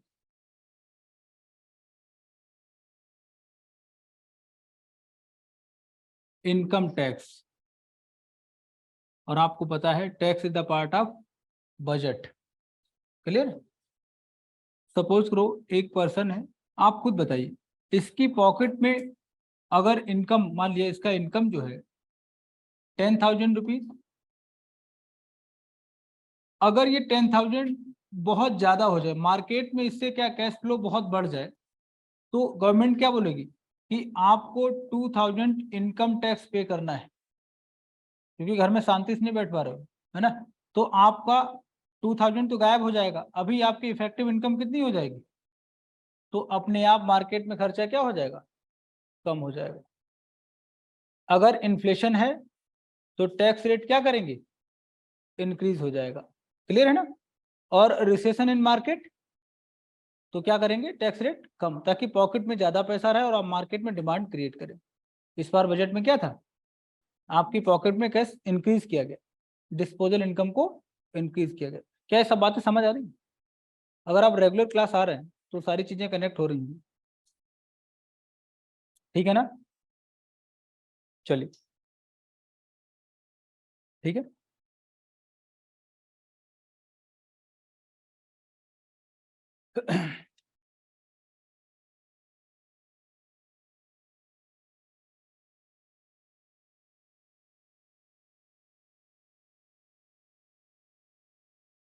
क्या रीजनिंग के लिए तैयार हैं, एक रीजनिंग का क्वेश्चन डेवलप करें बजट से, करेंगे, नींद आपकी दूर हो जाएगी, और जिसका करेक्ट हो गया फिर उससे ज्यादा टाइट यूपीएससी ने अभी तक तो पूछा नहीं, ना आगे पूछेगा। तैयार हैं, ठीक। चलिए, पहले डायग्राम बनाएंगे, और इस कॉन्सेप्ट पर मेरा कॉपीराइट है टोटल, या आपको किसी बुक वगैरह मिलेगा नहीं।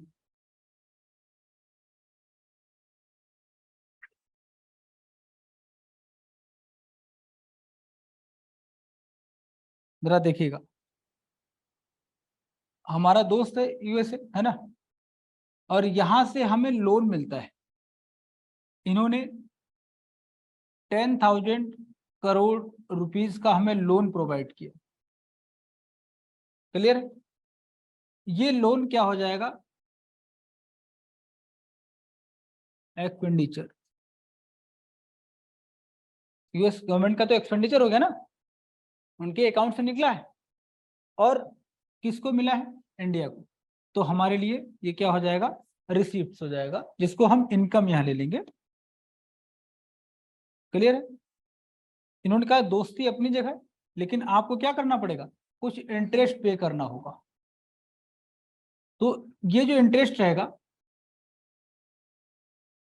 सपोज करो कि मतलब इसका इंटरेस्ट हो जाएगा मान लिया 10 लाख रुपीज पर ईयर, तो ये हमारा एक्सपेंडिचर, एंड यूएस के लिए क्या हो जाएगा, इनकम या रिसीव। क्लियर है? ठीक है, डायग्राम बनाइए।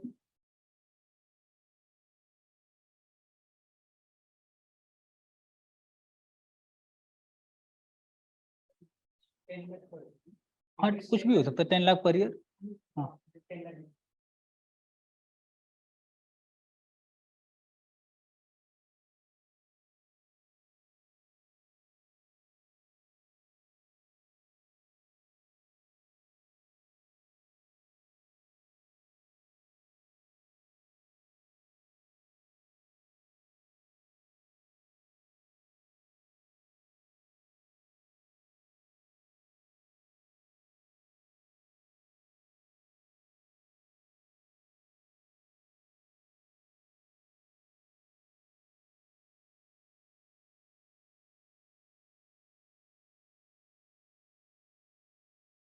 ठीक है, चलिए आगे देखिए।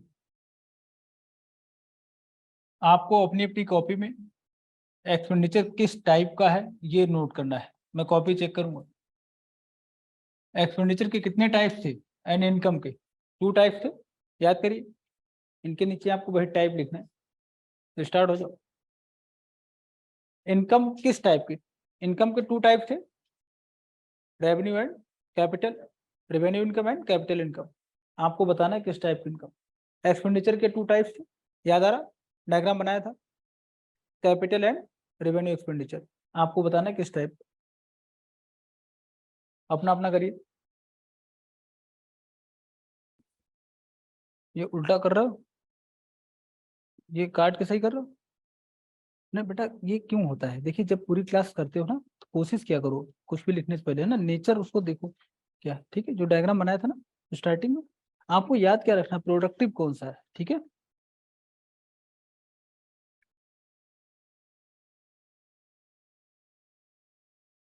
नहीं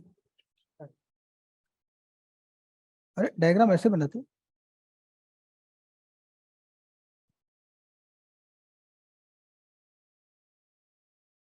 और किसका रह गया, आप दिखा।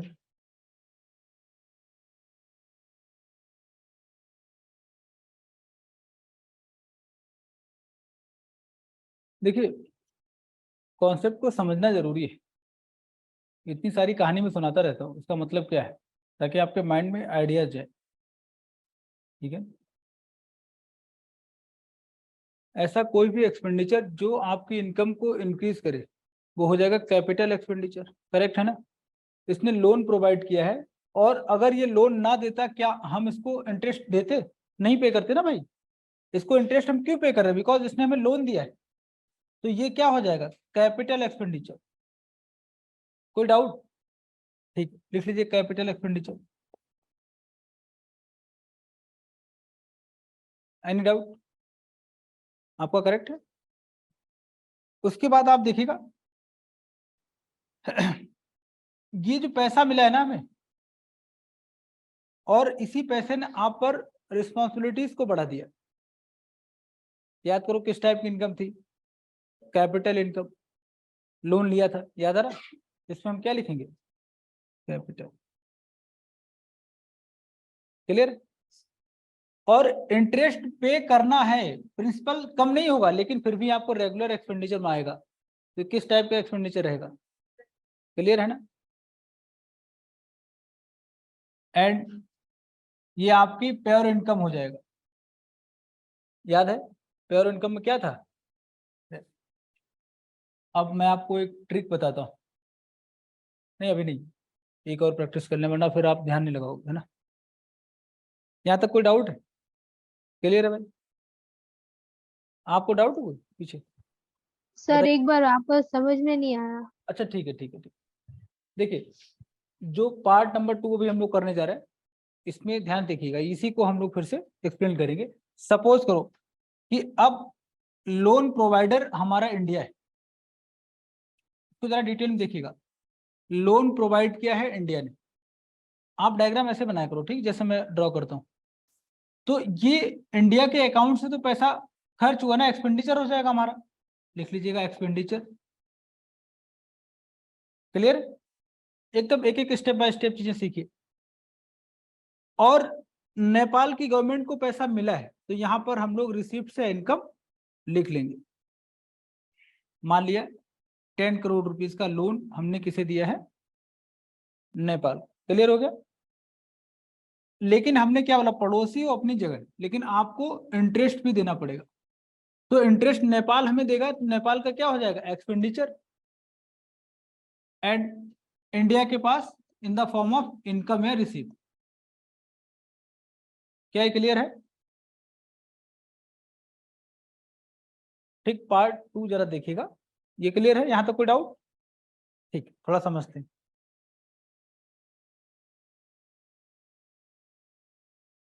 ठीक है, सपोज करो हमने इनको बोला कि आपको 1 लाख रुपीस इंटरेस्ट देना है पर ईयर।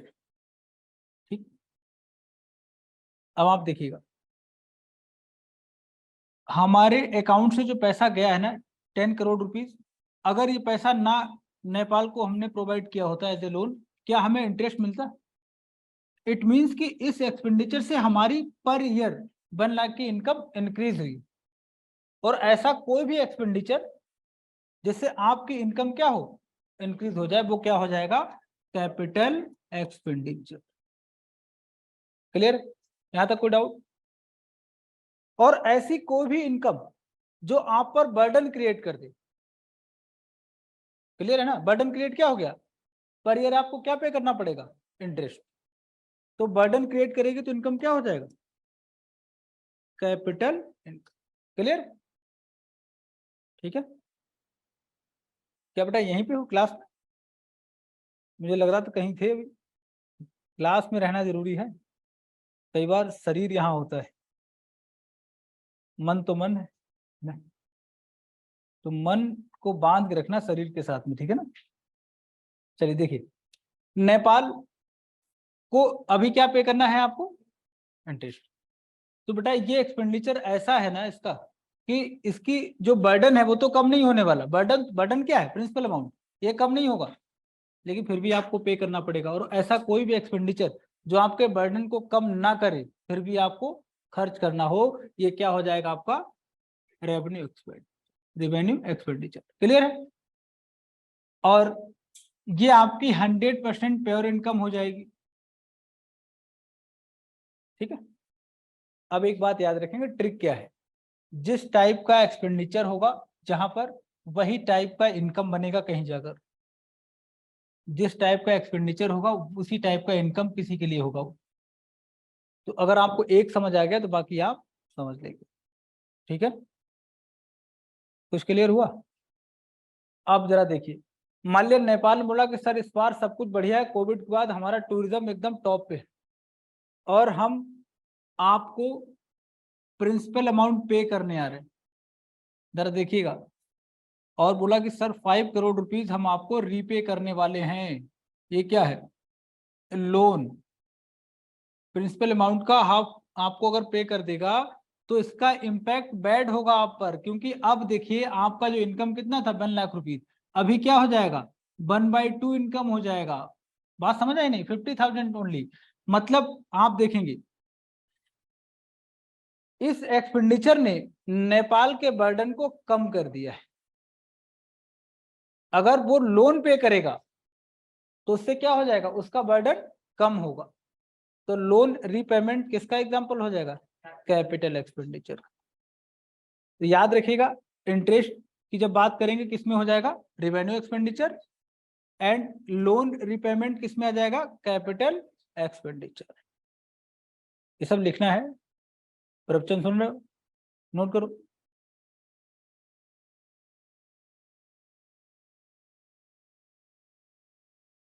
कुछ क्लियर हो रहा? इससे ज्यादा टाइट क्वेश्चन यूपीएससी पीटी में आएगा नहीं, अगर ये सारा क्लियर हो जाएगा ना।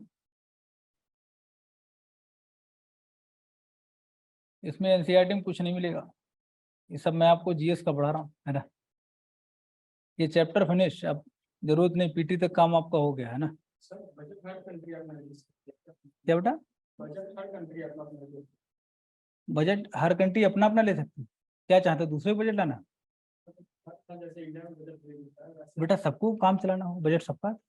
चाइना का बजट उसमें तभी देखते हैं कि चाइना ने अपना डिफेंस में ज़्यादा इंक्रीज कर दिया है, और defence expenditure is the example of revenue expenditure, capital नहीं। ठीक है, क्योंकि डिफेंस से प्रोडक्टिव नहीं, लिख लीजिएगा उसमें जो बजट का एक मैंने स्लाइड बनाया होगा ना, एक्सपेंडिचर का टाइप बताया था ना, तो उसमें जाइएगा सब्सिडी के नीचे लिखिएगा डिफेंस एक्सपेंडिचर।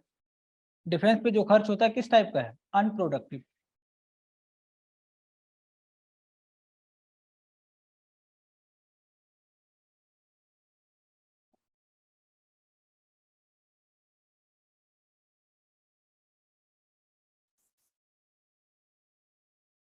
ये सब ठीक चल रहा? सपोज के इंडिपेंडेंस में फर्स्ट बजट उसका मेजर पॉइंट क्या है? बट उसमें बजट में कुछ था नहीं, सिर्फ रिव्यू किया गया था कितना रिसोर्सेज हैं आपके पास, प्लानिंग नहीं। उसमें क्या था, सनमुखम चेट्टी वाला जो बजट था ना, उसमें कुछ नहीं था, बस रिव्यू करना था कि आपकी इकोनॉमी का पोटेंशियल क्या है एक्चुअली। ठीक है ना, जैसे जैसे पैसा आएगा तभी नहीं खर्च करेंगे आप। ठीक है, जैसे टाइम टेबल क्या बनाते हैं, पहले आप सोचते ना। ठीक है, और टाइम टेबल लोगों को चल नहीं पाता होगा, जैसे कई लोग बनाते हैं एक दिन में 2-3 बना लेते हैं, ये नहीं चला, दूसरा बना लो। रीजन क्या है, जिसने सही से इनकम एंड एक्सपेंडिचर को मतलब बैलेंस नहीं किया, उसका टाइम टेबल कभी चलेगा ही नहीं। आप जब लिखते हो, लालच क्या होता है, देखिए जैसे मान लिया आप बजट बना रहे हो, फाइनेंशियल बजट, तो सोचेंगे नहीं ठीक है मेरा बर्थडे का बजट है, उसमें मामा जी आएंगे, वो 2000 रुपीज देंगे, नाना जी भी कुछ देंगे ही पक्का है, एज ऑलवेज चाचा जी भी आएंगे, आपने बना लिया 10,000 मिलने वाला है, और आपने उसी तरह बुकिंग कर ली 10,000 की, नहीं ये पार्टी भी हो जाएगा, तो हम बैलेंस पे आ जाएंगे, जीरो, 10,000 मिलेगा।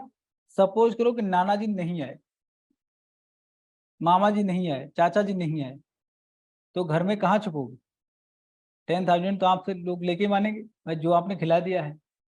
करेक्ट है ना। ऐसे टाइम टेबल बनाते समय, नहीं ठीक है 8 घंटे तो मैं निकाल ही लूंगा, मैं तो महाराणा प्रताप जैसा हूँ, निकाल लूंगा, है ना, बाद वो निकलता नहीं। तो इसलिए क्या है कि इनकम वाला जो सेक्शन है ना, वहां पर लॉजिकल होकर के सोचना पड़ेगा, क्या ये पॉसिबिलिटी है। इसलिए शेयर मार्केट कैलकुलेट नहीं की जाती, बताया होगा मैंने आपको, क्योंकि नहीं अगर प्रॉफिट हो तो कहाँ से बैलेंस करोगे आप। ठीक है ना।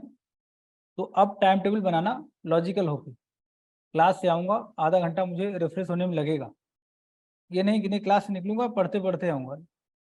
तो ये सब इमोशनल फीलिंग है, कई बार बहुत ज़्यादा आदमी इमोशनल होकर बना लेता है ना। कोई ऐसा है जिसका टाइम टेबल चल रहा हो लगातार सक्सेसफुल तरीके से, आप लोगों में है कोई ऐसा, तो ये तो अच्छा है। इट मीन्स कि दो चीज़ें, या तो आप बड़े ईमानदारी से टाइम टेबल बनाया होगा और डिसिप्लिन ज़्यादा होगा, वरना टाइम टेबल कहाँ चल पाता है ना। चलिए अब आगे बढ़ते हैं, यहाँ तक ठीक चला। अब एक सेक्शन बस और है, उसको देखेंगे। इंडिया में बजट में हमेशा क्या रहेगा, डेफिसिट या घाटे रहते हैं, डेफिसिट। इसको थोड़ा सा और देख लीजिएगा।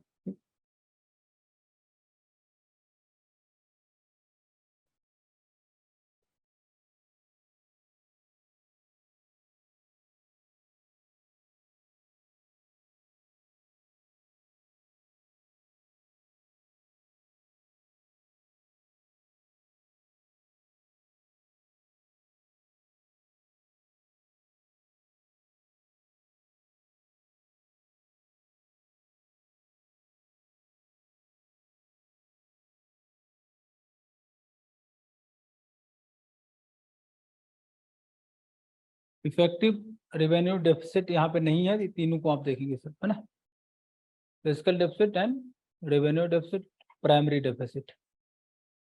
नंबर 1 समझते हैं फिजिकल डेफिसिट।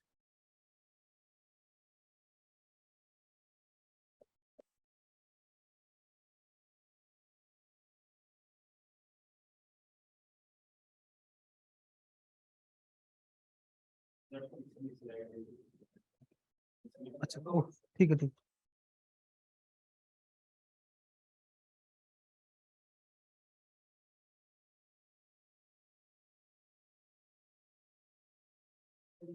इंडियन बजट के कॉन्टेक्स्ट हाँ बेटा सारा कुछ इंडिया।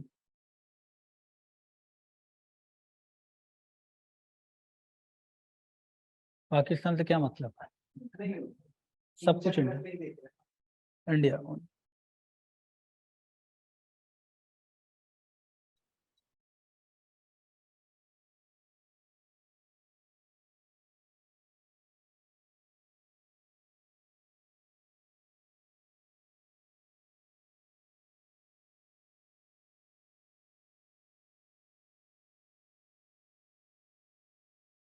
इसमें बजट में एक टेबल बना रखी होगी एक्सपेंडिचर की, है ना, वो सब आपको मिलेगी इसी तरह। आज जाके देखना सब मिल जाएगा ना, रेवेन्यू एक्सपेंडिचर क्या है वो सब मिलेगा।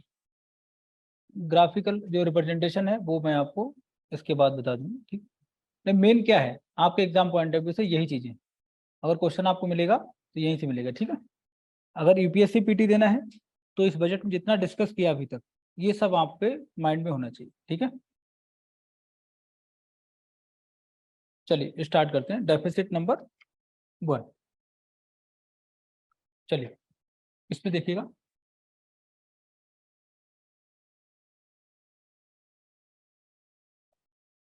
टोटल एक्सपेंडिचर माइनस टोटल रिसीव्ड्स या इनकम। बट आपको इसमें इस फार्मूले में एक पॉइंट को याद रखना है कि टोटल रिसीव्ड्स में हम लोन को कंसीडर नहीं करेंगे। ये बात आपको पीटी के पॉइंट ऑफ व्यू से याद रखना, ठीक है। टोटल एक्सपेंडिचर, सपोज करो कि आपका जो टोटल एक्सपेंडिचर है 100 crore rupees minus total receipt कितनी है आपकी, इसमें आप जो भी देख लेंगे, है ना। इस फॉर्मूले को आप उल्टा भी कर सकते हैं, है ना, उसमें कोई टेंशन नहीं, इसमें नेगेटिव आ जाएगा, मैथमेटिकल रिप्रेजेंटेशन है ये। तो इसमें क्या करेंगे, अब देखिए माइनस का क्या हो गया, माइनस का 20 करोड़ रुपीस, मतलब ये क्या होगा, डेफिसिट है आपका, घाटा हो जाएगा। बट इसमें रिसिप्ट में लोन को कंसीडर हमने नहीं किया, इसको आप ऐसे भी लिख सकते हैं, total receipt minus total expenditure, ठीक है, वो कोई टेंशन वाली बात नहीं। समझ आया क्या है। एक चीज याद रखना है कि टोटल रिसिप्ट में हम किसे कंसीडर नहीं करते हैं, लोन। अगर ऐसे करेंगे तो हर गवर्नमेंट क्या करेगी, डेफिसिट से बचेगी, क्लियर है ना। और वो लोन लेकर के बैलेंस करके दिखाएगी जनता को, भाई हमने क्या किया, सब कुछ बैलेंस रखा हुआ है, क्लियर है। इसीलिए हम जानेंगे इसमें कि लोन को कभी भी कंसिडर नहीं करेंगे, किसमें, टोटल रिसिप्ट। सेकंड केस आप देखेंगे, सेकंड डेफिसिट बहुत सिंपल है,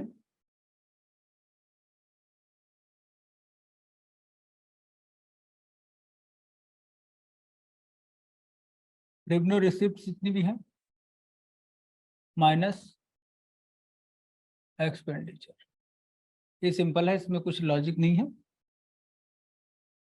मतलब डायग्राम याद करिएगा, टैक्स एंड नॉन टैक्स और द सैलरी एंड पेंशन वाला, इसके बीच का जो डिफरेंस होगा वो क्या हो जाएगा, रेवेन्यू डेफिसिट में आ जाएगा। एंड सबसे इंपॉर्टेंट, इसको आपको समझना है, प्राइमरी डेफिसिट, ये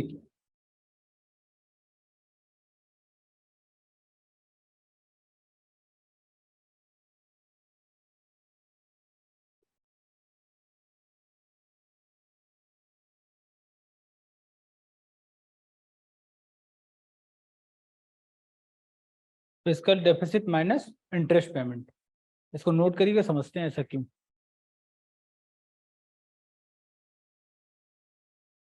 primary deficit equal to fiscal deficit minus interest payment.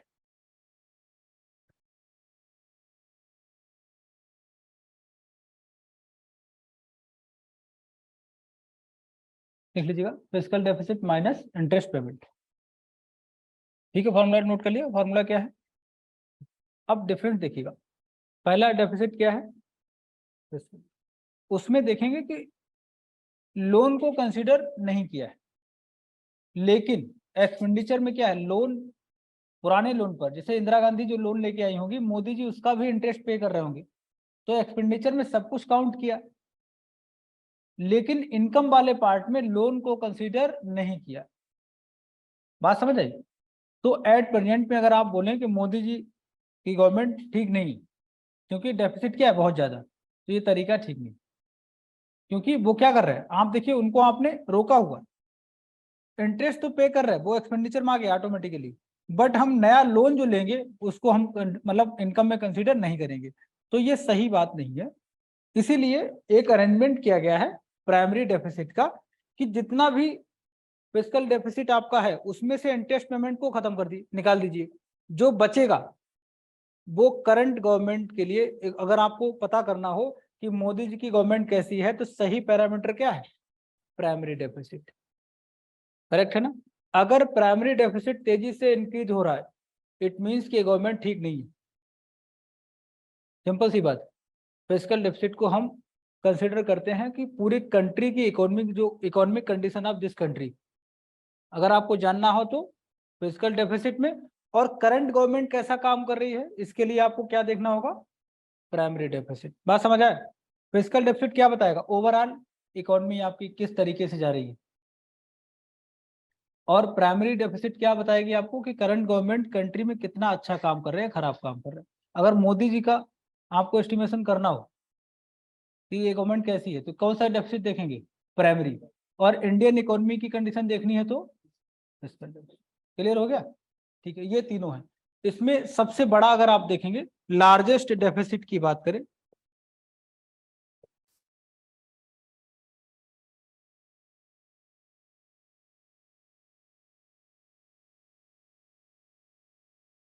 ठीक, एंड स्मॉलेस्ट डेफिसिट कौन सा हो जाएगा?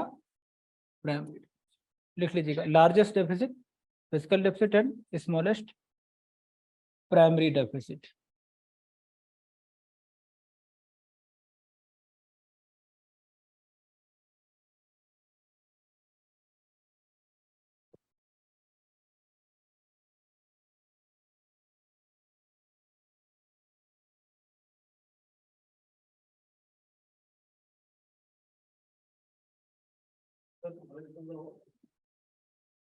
Smallest primary primary.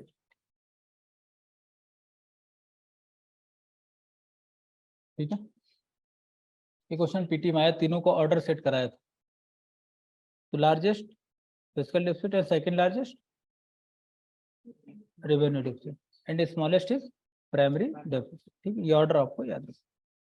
ठीक है, अब एक बजट में एक टाइप होता है, यहाँ तक ठीक है ना? बजट के बहुत सारे टाइप्स हैं ना, जीएस में आप जानेंगे, लेकिन एक टाइप मैं आपके साथ डिस्कस करूंगा, अंतरिम बजट। नाम सुना आपने?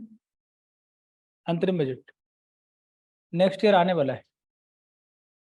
24 का बजट क्या होगा? जनरल बजट नहीं होगा, नाम क्या होगा? अंतरिम बजट। अंतरिम बजट क्या है?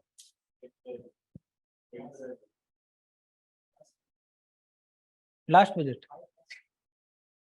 एक बात बस याद रखिएगा, लोकसभा का जनरल इलेक्शन जो होता है ना, उससे जस्ट पहले का जो budget, just before of Lok Sabha election जो बजट आएगा उसका नाम क्या रहेगा? अंतरिम बजट। ठीक है, तो कैसे पहचानेंगे? Just before of Lok Sabha election. Temporary term ठीक नहीं है ना? हाँ, ये इसको ठीक नहीं है ना? हाँ, लेकिन नहीं लिखेंगे ना टेम्परेरी मतलब। ठीक, हाँ। तो ब्रैकेट में लिख लीजिएगा बेटा इसमें, अंतरिम बजट में just before of Lok Sabha election. क्यों ऐसा करते हैं? इसमें आपको कुछ कंडीशंस है।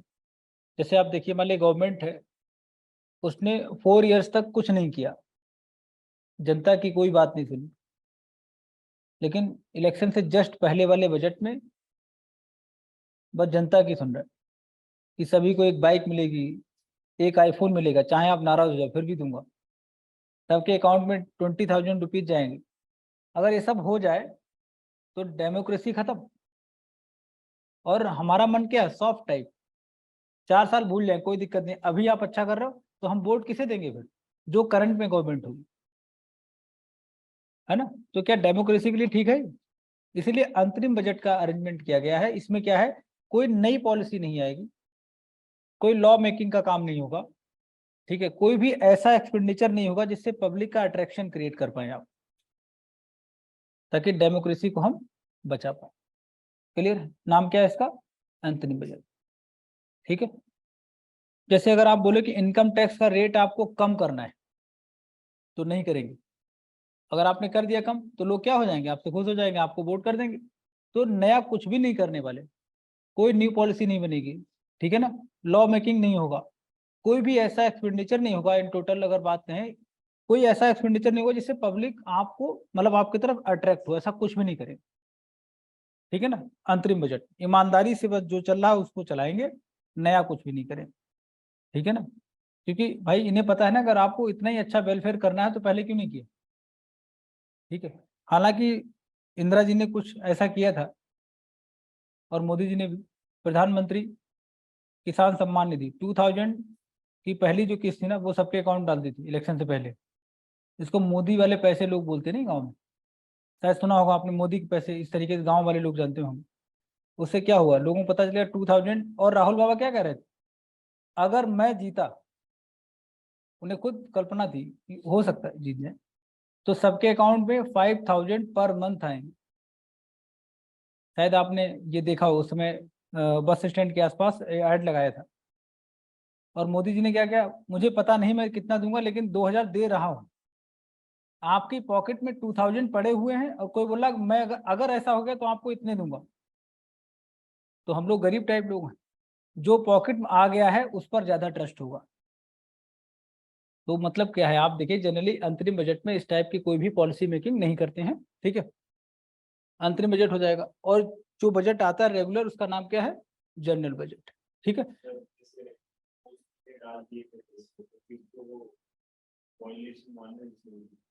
चलता है, इंदिरा जी कर चुकी है ना। स्टार्टिंग थोड़ा उन्होंने किया, इमरजेंसी के टाइम पे किया है ना उन्होंने, थोड़ा किया, अभी वो तो चलेगा।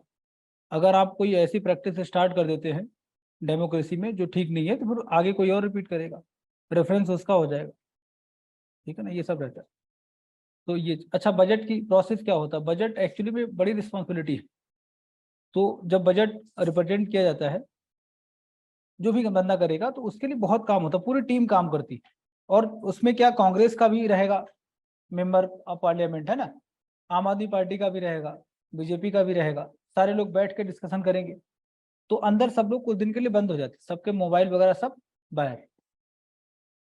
उसका रीजन है ना, बजट आने से पहले किसी ने फोन कर दिया कि इस बार इनकम टैक्स कम, तो शेयर मार्केट में क्या हो जाएगा, आप बेनिफिट कुछ भी इंफॉर्मेशन लीक करके कर सकते हैं, इसलिए सारा करेक्शन क्या हो जाएगा, कट हो जाएगा। और डिस्कशन होने से पहले एक सेरेमनी होती है जिसको हलवा सेरेमनी बोलते हैं। हलवा बनाते हैं और फाइनेंस मिनिस्टर खुद अपने हाथ से बनाते हैं, मतलब बनाते क्या, ऐसे बस आ गए देख लिया, है ना। और उनका एक ही मोटिव होता है कि भाई डिस्कशन से पहले आपका मुंह मीठा करा दें, ताकि कड़वी बातें ना निकलें। जनरली ऐसा होता होगा ना, हम लोग जब भी कुछ ऐसा गुड एक्टिविटी करते हैं तो उसमें हलवा हलवा खिला देते हैं। तो ये इंडियन बजट बहुत ही अलग टाइप का है। बाकी आप देखेंगे जब जीएस पढ़ेंगे, बजट टर्म कैसे आया, है ना। Budget means surprise, surprise French term है ना। उसका टर्म मतलब बजट का मतलब होता है लेदर का बैग।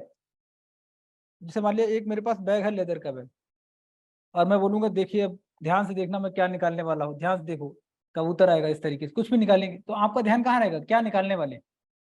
तो बजट में भी यही था कि लेदर के बैग में लेके आएंगे, पता नहीं गवर्नमेंट क्या स्कीम लेके आएगी, सरप्राइज था ना। तो ये सब मिलता जुलता है।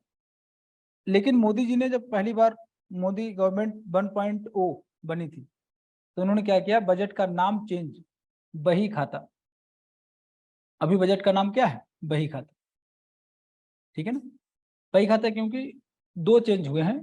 एक तो अब हमारे यहाँ लेदर बैग यूज नहीं करेंगे, क्योंकि बजट में किसका मामला है, सब पैसे का है, मनी का है।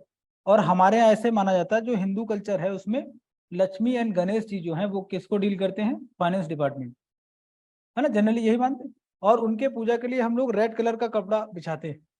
इसलिए आप देखेंगे, इस बार इमेज देखिएगा, एक टैब में मतलब जो टैब उनके पास है ना, वो उस पर रेड कलर का कवर उसी टाइप लगा हुआ है। जो आपके पुराने ज्वेलर वगैरह हैं, उनके पास एक बड़ा सा नोटबुक होता होगा, उसमें भी रेड कलर का कपड़ा होता होगा, उनका बही खाता। तो हमारे कल्चर में बजट टर्म नहीं था, क्या था, बही खाता। ठीक है, इसीलिए अब बजट का नाम क्या हो गया आपका, बही। देखा होगा आपने चेंजेस टाइप से, है ना, हर जगह मिलेगा। तो अब हम लोग लेदर बैग का यूज नहीं करेंगे बजट, ये रिफॉर्म भी किया है निर्मला ताई ने। ठीक है, ये सारी बातें याद रखना, अभी बजट का नाम क्या है, बही खाता। ठीक है ना।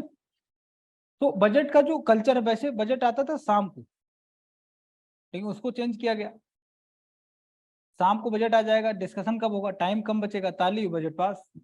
अभी मॉर्निंग से काम चालू, डिस्कशन होता होगा, देखा होगा। और सबसे लंबी स्पीच जो है वो निर्मला जी की है। आपको पता होगा सबसे लंबी स्पीच किसने दी थी? निर्मला सीतारमण। और जब वो बोल रही थी ना, इतनी ज्यादा बोली कि वो फेंट हो गई, फिर पानी वानी वो देख सकते हो आप, लोगों ने ऐसे छिड़का, ताई उठी, बोलना है आपको, है ना, फिर बोली। आप देखिए इतना ज्यादा बोली है ना। तो सबसे लंबी स्पीच भी बजट की किसकी? निर्मला सीतारमण जी की है ना। ये सब फैक्चुअल चीजें हैं, हालांकि कोई नहीं पूछेगा। स्टेट पीसीएस अगर आप दे रहे हैं, यूपी बिहार, ये लोग कई बार मजाक के मूड में होते हैं, पूछ लेते हैं। यूपी पीसीएस में कई ऐसे क्वेश्चन आते हैं, बिहार में दो चार, जिनका कोई एक्चुअल मीनिंग नहीं होता है, बट आपको करना होगा, ठीक है। तो इसलिए मैंने कहानी टाइप आपको सुनाई है। अब आप देखिएगा बजट में बहुत सारे टाइप्स हैं। जीएस वाले, वो जीएस वाले यहाँ डिस्कस नहीं कर रहे हैं ना। 7 टाइप्स का बजट होता है, तो वो सब हम लोग यहाँ पर डिस्कस नहीं करेंगे, वरना बजट ही चलेगा। जीएस में बजट चलता है 1B, है ना। तो एक कहानी मैंने आपको सुनाई ताकि आपको समझ आ जाए, है ना। खैर, अब एक चीज और देखिएगा, बजट एंड मार्केट। देखा होगा जिस दिन बजट आता है उस समय लोग रेडियो सुनते रहते हैं, बेशक समझ ना आए, लेकिन टेंशन में है आज बजट आ रहा है। देखा होगा ना, समझ नहीं आ रहा बजट क्या है, बस सुनेंगे जरूर, है ना। न्यूज़पेपर, बजट आ गया भाई, है ना, लोग देखते होंगे। और क्या देखना होगा, एक कॉलम होता है ना, सबसे ज्यादा प्राइस किसका कम हुआ, किसका ज्यादा, उसी पर डिस्कशन चालू। अब आप देखिएगा पॉलिसी मेकिंग पर क्या इम्पैक्ट पड़े। देखिए, अगर हम बात करें पोस्ट कोविड-19, ठीक, इसी का इम्पैक्ट ज्यादा है। मार्केट में एम्प्लॉयमेंट तेजी से कम हुआ, नो डाउट। इट मीन्स कि आपकी पॉकेट में इनकम कम हुई, एवरेज अगर आप देखें हर आदमी की इनकम क्या है, थोड़ी सी कम हुई। सर्विस सेक्टर की बात नहीं करेंगे, ओवरऑल हम लोग बात करें। इनकम कम, इट मीन्स कि आप डिमांड क्रिएट नहीं करेंगे, लिमिटेड डिमांड क्रिएट करने वाले हैं। और अगर लिमिटेड डिमांड क्रिएट होगी, इट मीन्स कि अब आपकी इकोनॉमी जो है मे भी डिप्रेशन में हो जाए। रिसेशन से नेक्स्ट स्टेप क्या होता है? डिप्रेशन। तो हम क्या करेंगे, इनकम तो आपकी जितनी है वो चलेगी, इनकम टैक्स, इसमें क्या करेंगे, टैक्स रेट जो है, इसका जो रेट है ना, वो थोड़ा सा हम कम कर देंगे और लिमिट आपकी थोड़ी बढ़ा देंगे। इससे क्या हो जाएगा, आपकी पॉकेट में पैसा ज्यादा हो जाएगा, फिर आप खर्च कर पाएंगे। पोस्ट कोविड आपने देखा होगा, ठीक। उसका रीजन क्या है, देखिए, अगर आप सारा कुछ बोलेंगे नहीं, मॉनेटरी पॉलिसी से डील करना है,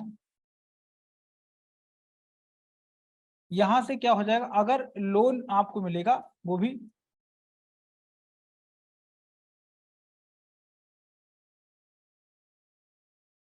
लो रेट ऑफ इंटरेस्ट पर, तो मार्केट में कैश फ्लो बहुत तेजी से होगा, जो कि इन्फ्लेशन को क्रिएट करेगा। और ये जो बेनिफिट होगा ये लिमिटेड एरिया को सिर्फ मिलेगा, है ना। अगर हम सिर्फ ये बोल दें कि जितनी, मतलब किसी की भी अगर इनकम है और उसमें इनकम टैक्स का रेट हमने कम कर दिया, उसकी लिमिट को इंक्रीज कर दिया, तो इसका बेनिफिट सभी लोगों को मिलेगा। तो इसलिए क्या है कि बजट के थ्रू आप देखेंगे ज्यादा इम्पैक्ट पड़ेगा पोस्ट कोविड।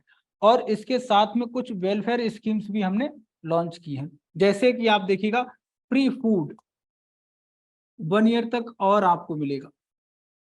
जो फ्री में फूड मिल रहा है, क्या गवर्नमेंट ने इसके ऊपर पैसा नहीं खर्च किया होगा? उसे तो भाई परचेज करना पड़ा होगा ना।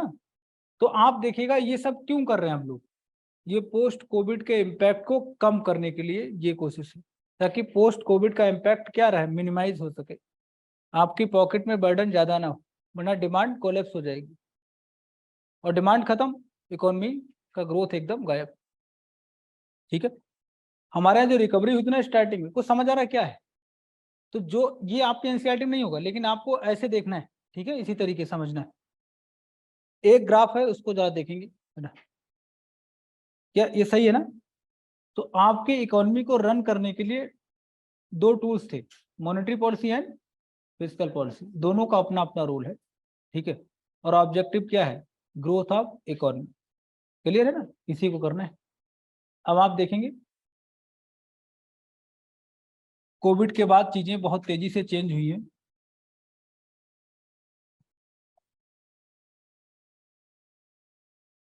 मान लीजिए यहाँ पर आपका ग्रोथ और ये टाइम,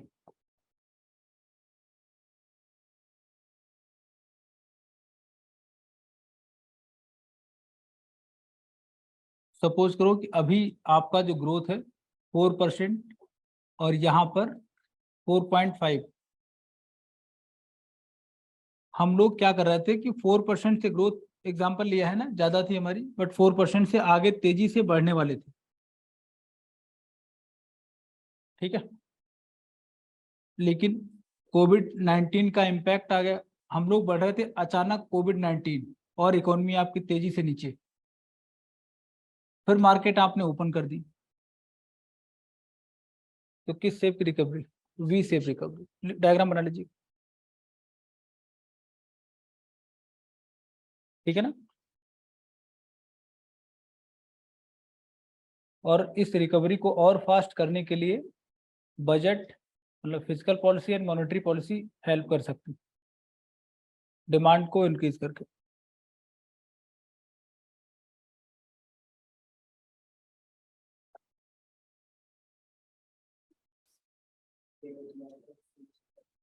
सॉरी क्या?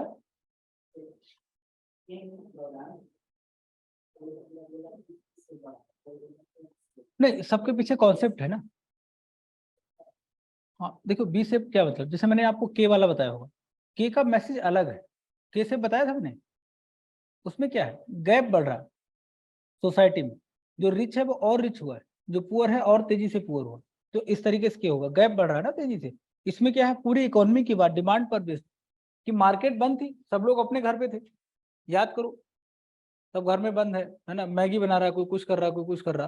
पहला जो लॉकडाउन लगा था, जनरली लगा ही नहीं था लॉकडाउन, सब एक साथ रह रहे, कोई खाना बना, जिसको नहीं खाना बनाना आता वो भी ट्राई कर रहा है ना, देखा होगा ना। कोई जलेबी बना रहा, हालांकि लग नहीं रहा, उसी को पता है जलेबी है, बाकी और कोई आइडेंटिफाई नहीं कर पा रहा जलेबी है। देखा होगा, कोई आलू टिक्की घर में बना रहा, आलू बॉयल किया, उसी को फेंक दिया, ये टिक्की है ना। सारे काम आपने भी किए होंगे। तो उसके बाद हम लोग परेशान हो गए ना, घर में बंद थे। जैसे ही मार्केट ओपन हुआ, उतनी तेजी से हमने रिकवरी करी। जब लॉकडाउन लगा था, वो शादियों वाला टाइम चल रहा था, कई सारे लोगों ने उसमें भी शादियां कर डाली, है ना, देखा होगा ना। मतलब कोविड, भयंकर कोविड चला, शादी चल रही, मास्क पहने लोग शादी में आए हुए, ब्राइड एंड ग्रूम दोनों मास्क लगाए बैठे, अरे शादी आगे बढ़ा लीजिए, ठीक। खैर, तो आप देखिए मार्केट बहुत तेजी से डाउन हुआ, इस तरीके जैसे ही मतलब लॉकडाउन ओपन किया गया, बहुत तेजी से हमने रिकवर किया, ये इसका थी। ठीक है, वो अलग केस, अभी नहीं सही टाइम नहीं, बिल्कुल डब्ल्यू शेप है, लेकिन वो अगले टाइम। ठीक है, सही टाइम जैसे आएगा तुरंत ही बताऊंगा, ठीक, टेंशन मत लीजिए। ये कई सारे टाइप है, डब्ल्यू शेप है आपका, के शेप है, सबका अपना मीनिंग है। ठीक है, क्या यहाँ समझ आया क्या है? तो आपको देखना क्या है, जो चीज आप पढ़ रहे हो उसको इम्प्लीमेंट करने की कोशिश करिए। अगर बजट में कुछ ऐसा कर दें कि डिस्पोजल इनकम का साइज आपका बढ़ जाए, तो डिमांड तेजी से बढ़ेगी, तो हो सकता है कि बी से जो जो डिस्टेंस है ना, ये मिनिमाइज हो जाएगा। मार्केट गया तुरंत, फिर से हमने बहुत तेजी से और पिकअप कर लिया कम टाइम में। डिमांड बढ़ाएंगे, डिमांड कैसे बढ़ेगी, जब आपकी पॉकेट में पैसा हो। ठीक है, और टैक्स के रेट को समझना, एक लाफर कर्व आप जानेंगे आगे, नाम सुना लाफर कर्व? अच्छा ठीक,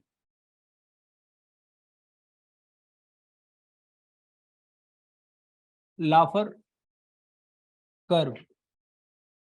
आपके सारे डाउट ऐसे हैं जो एनसीईआरटी से अलग, जीएस वाले हैं, पर टाइम लगेगा, है ना, पर ठीक है, समझ आना चाहिए। लाफर कर्व देखिए क्या बोलते हैं। लाफर बड़े लिबरल रहे होंगे, उनके बातों से लग रहा, जैसे मान लिया एक पर्सन है, इसकी इनकम सपोज करो 100 रुपीज, और गवर्नमेंट ने टैक्स लगा दिया, केस नंबर 1 50%। तो लाफर बोलते हैं अगर 50% टैक्स इम्पोज करेंगे तो बहुत मुश्किल से कोई पे करेगा। मेहनत से आपने अर्निंग की 100 रुपीज के 50 रुपी कहाँ जा रहा है, टैक्स, तो थोड़ा सा मुश्किल होगा, नहीं होगा? अलाउद्दीन खिलजी अलग है, जिसने 50% कलेक्ट कर लिया था, वही है हिस्ट्री, उसके अलावा और कोई नहीं। मोहम्मद बिन तुगलक फेल हो गए। 50% बहुत ज्यादा है, यहाँ पर प्रॉब्लम रहेगी। और मान लिया किसी ने 100% टैक्स लगा दिया, अब ये जनता से बर्दाश्त नहीं होगा। 100% टैक्स, 100 रुपए कमाए 100 जमा कर दें, सब लोग रोड पे निकल आएंगे, कहाँ है गवर्नमेंट के लोग, मैं देख लूंगा, बगावत हो जाएगा। तो यहाँ पर याद रखिए कलेक्शन क्या होगा, 0, गवर्नमेंट को कुछ नहीं मिलेगा। आप सोचिए ना, 100% टैक्स, जितनी इनकम, मान लिया आप IPS बन गए और जैसे आपको सैलरी मिली, गवर्नमेंट पहुंच के लाई सारा टैक्स, तो आप कैसे सरवाइव करोगे, मुश्किल हो जाएगा ना। और एक केस क्या है कि 0% अगर टैक्स है तो कलेक्शन क्या हो जाएगा, 0 हो जाएगा। 100% में भी कितना होना, अकॉर्डिंग टू लाफर कर्व, अगर टैक्स रेट क्या है 100% तो कलेक्शन क्या हो जाएगा, 0, याद रखना है। अब एक चीज और आप देखिएगा, अगर टैक्स रेट हो 5% ओनली, तो लोग स्माइल के साथ पे कर देंगे। उन्हें पता है यार 100 रुपीज की इनकम है, गवर्नमेंट को 5% पे करना है कंट्री के लिए, ये हम लोग दे देंगे, ठीक है ना। लाफर क्या बोलते हैं, टैक्स रेट मिनिमम होना चाहिए जिसमें मैक्सिमम लोग पार्टिसिपेट करें उस सिस्टम में। क्लियर है ना, ये किसने बोला, लाफर ने। अब आप देखिए डायग्राम के थ्रू एक कर्व है,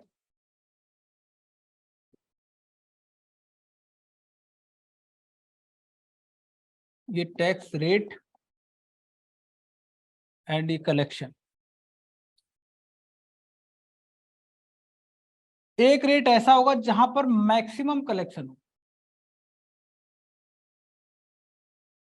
देखिए टैक्स 5% कलेक्शन, 10% कलेक्शन,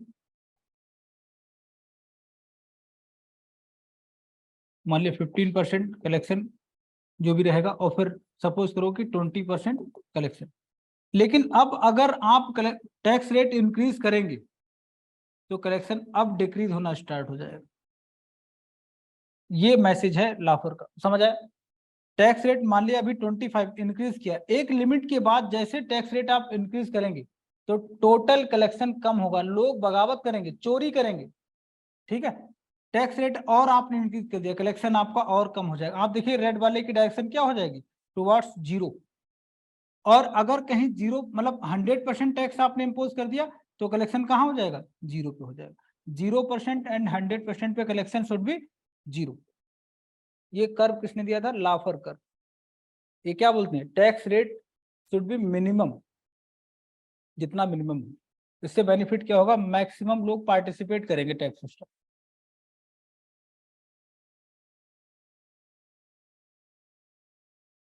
जैसे मान लिया अगर मैं क्लास में बोलूँ कि कल फंक्शन है क्लास में और सभी को 20 रुपीज पे करने, तो आप क्या बोलो, सर 25 मैं दे रहा हूँ, जनरली बोलोगे नहीं। और मैं बोलूँ कल फंक्शन है 2000, मैं ऐसे लिखूंगा 2000, तब तक क्लास खाली, जनरली होगा नहीं होगा, आप बताइए, इतना बड़ा अमाउंट है ना। तो यही लाफर बता रहे,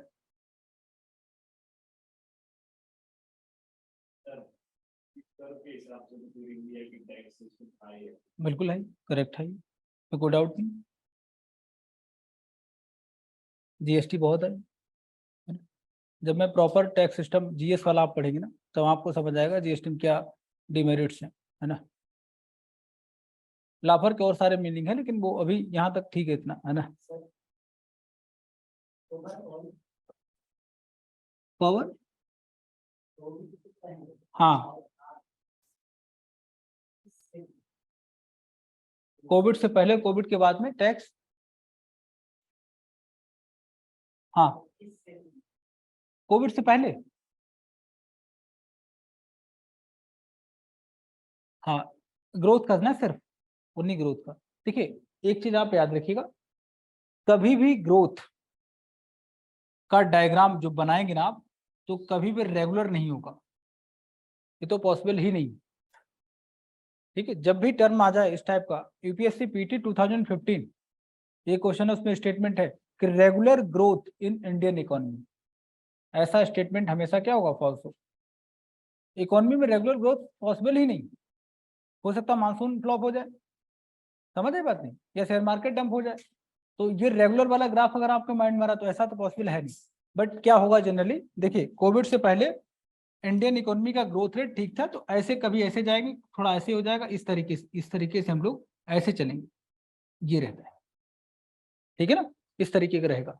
और कोविड जब आ गया तो बहुत तेजी से ग्रोथ क्या हुआ, इस तरीके से, ये हमने रिकवरी की, अभी रिकवरी बस चल रही है ना इस तरीके। ये बड़ा इकोनॉमिक शॉक था ना। हाँ बताइए।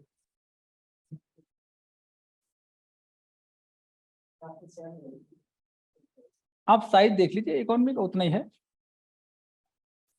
नहीं, बेटा जो ग्रोथ एक्चुअली में क्या है कि अगर कोविड ना होता तो हम हो सकता है इस तरीके से जा रहे हो, ठीक है, ये है थोड़ा गैप है लेकिन। हाँ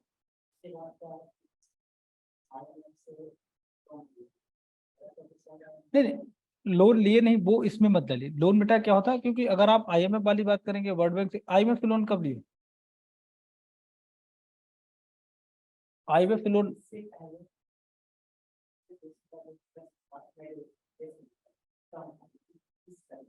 नहीं वो अलग चीजें है।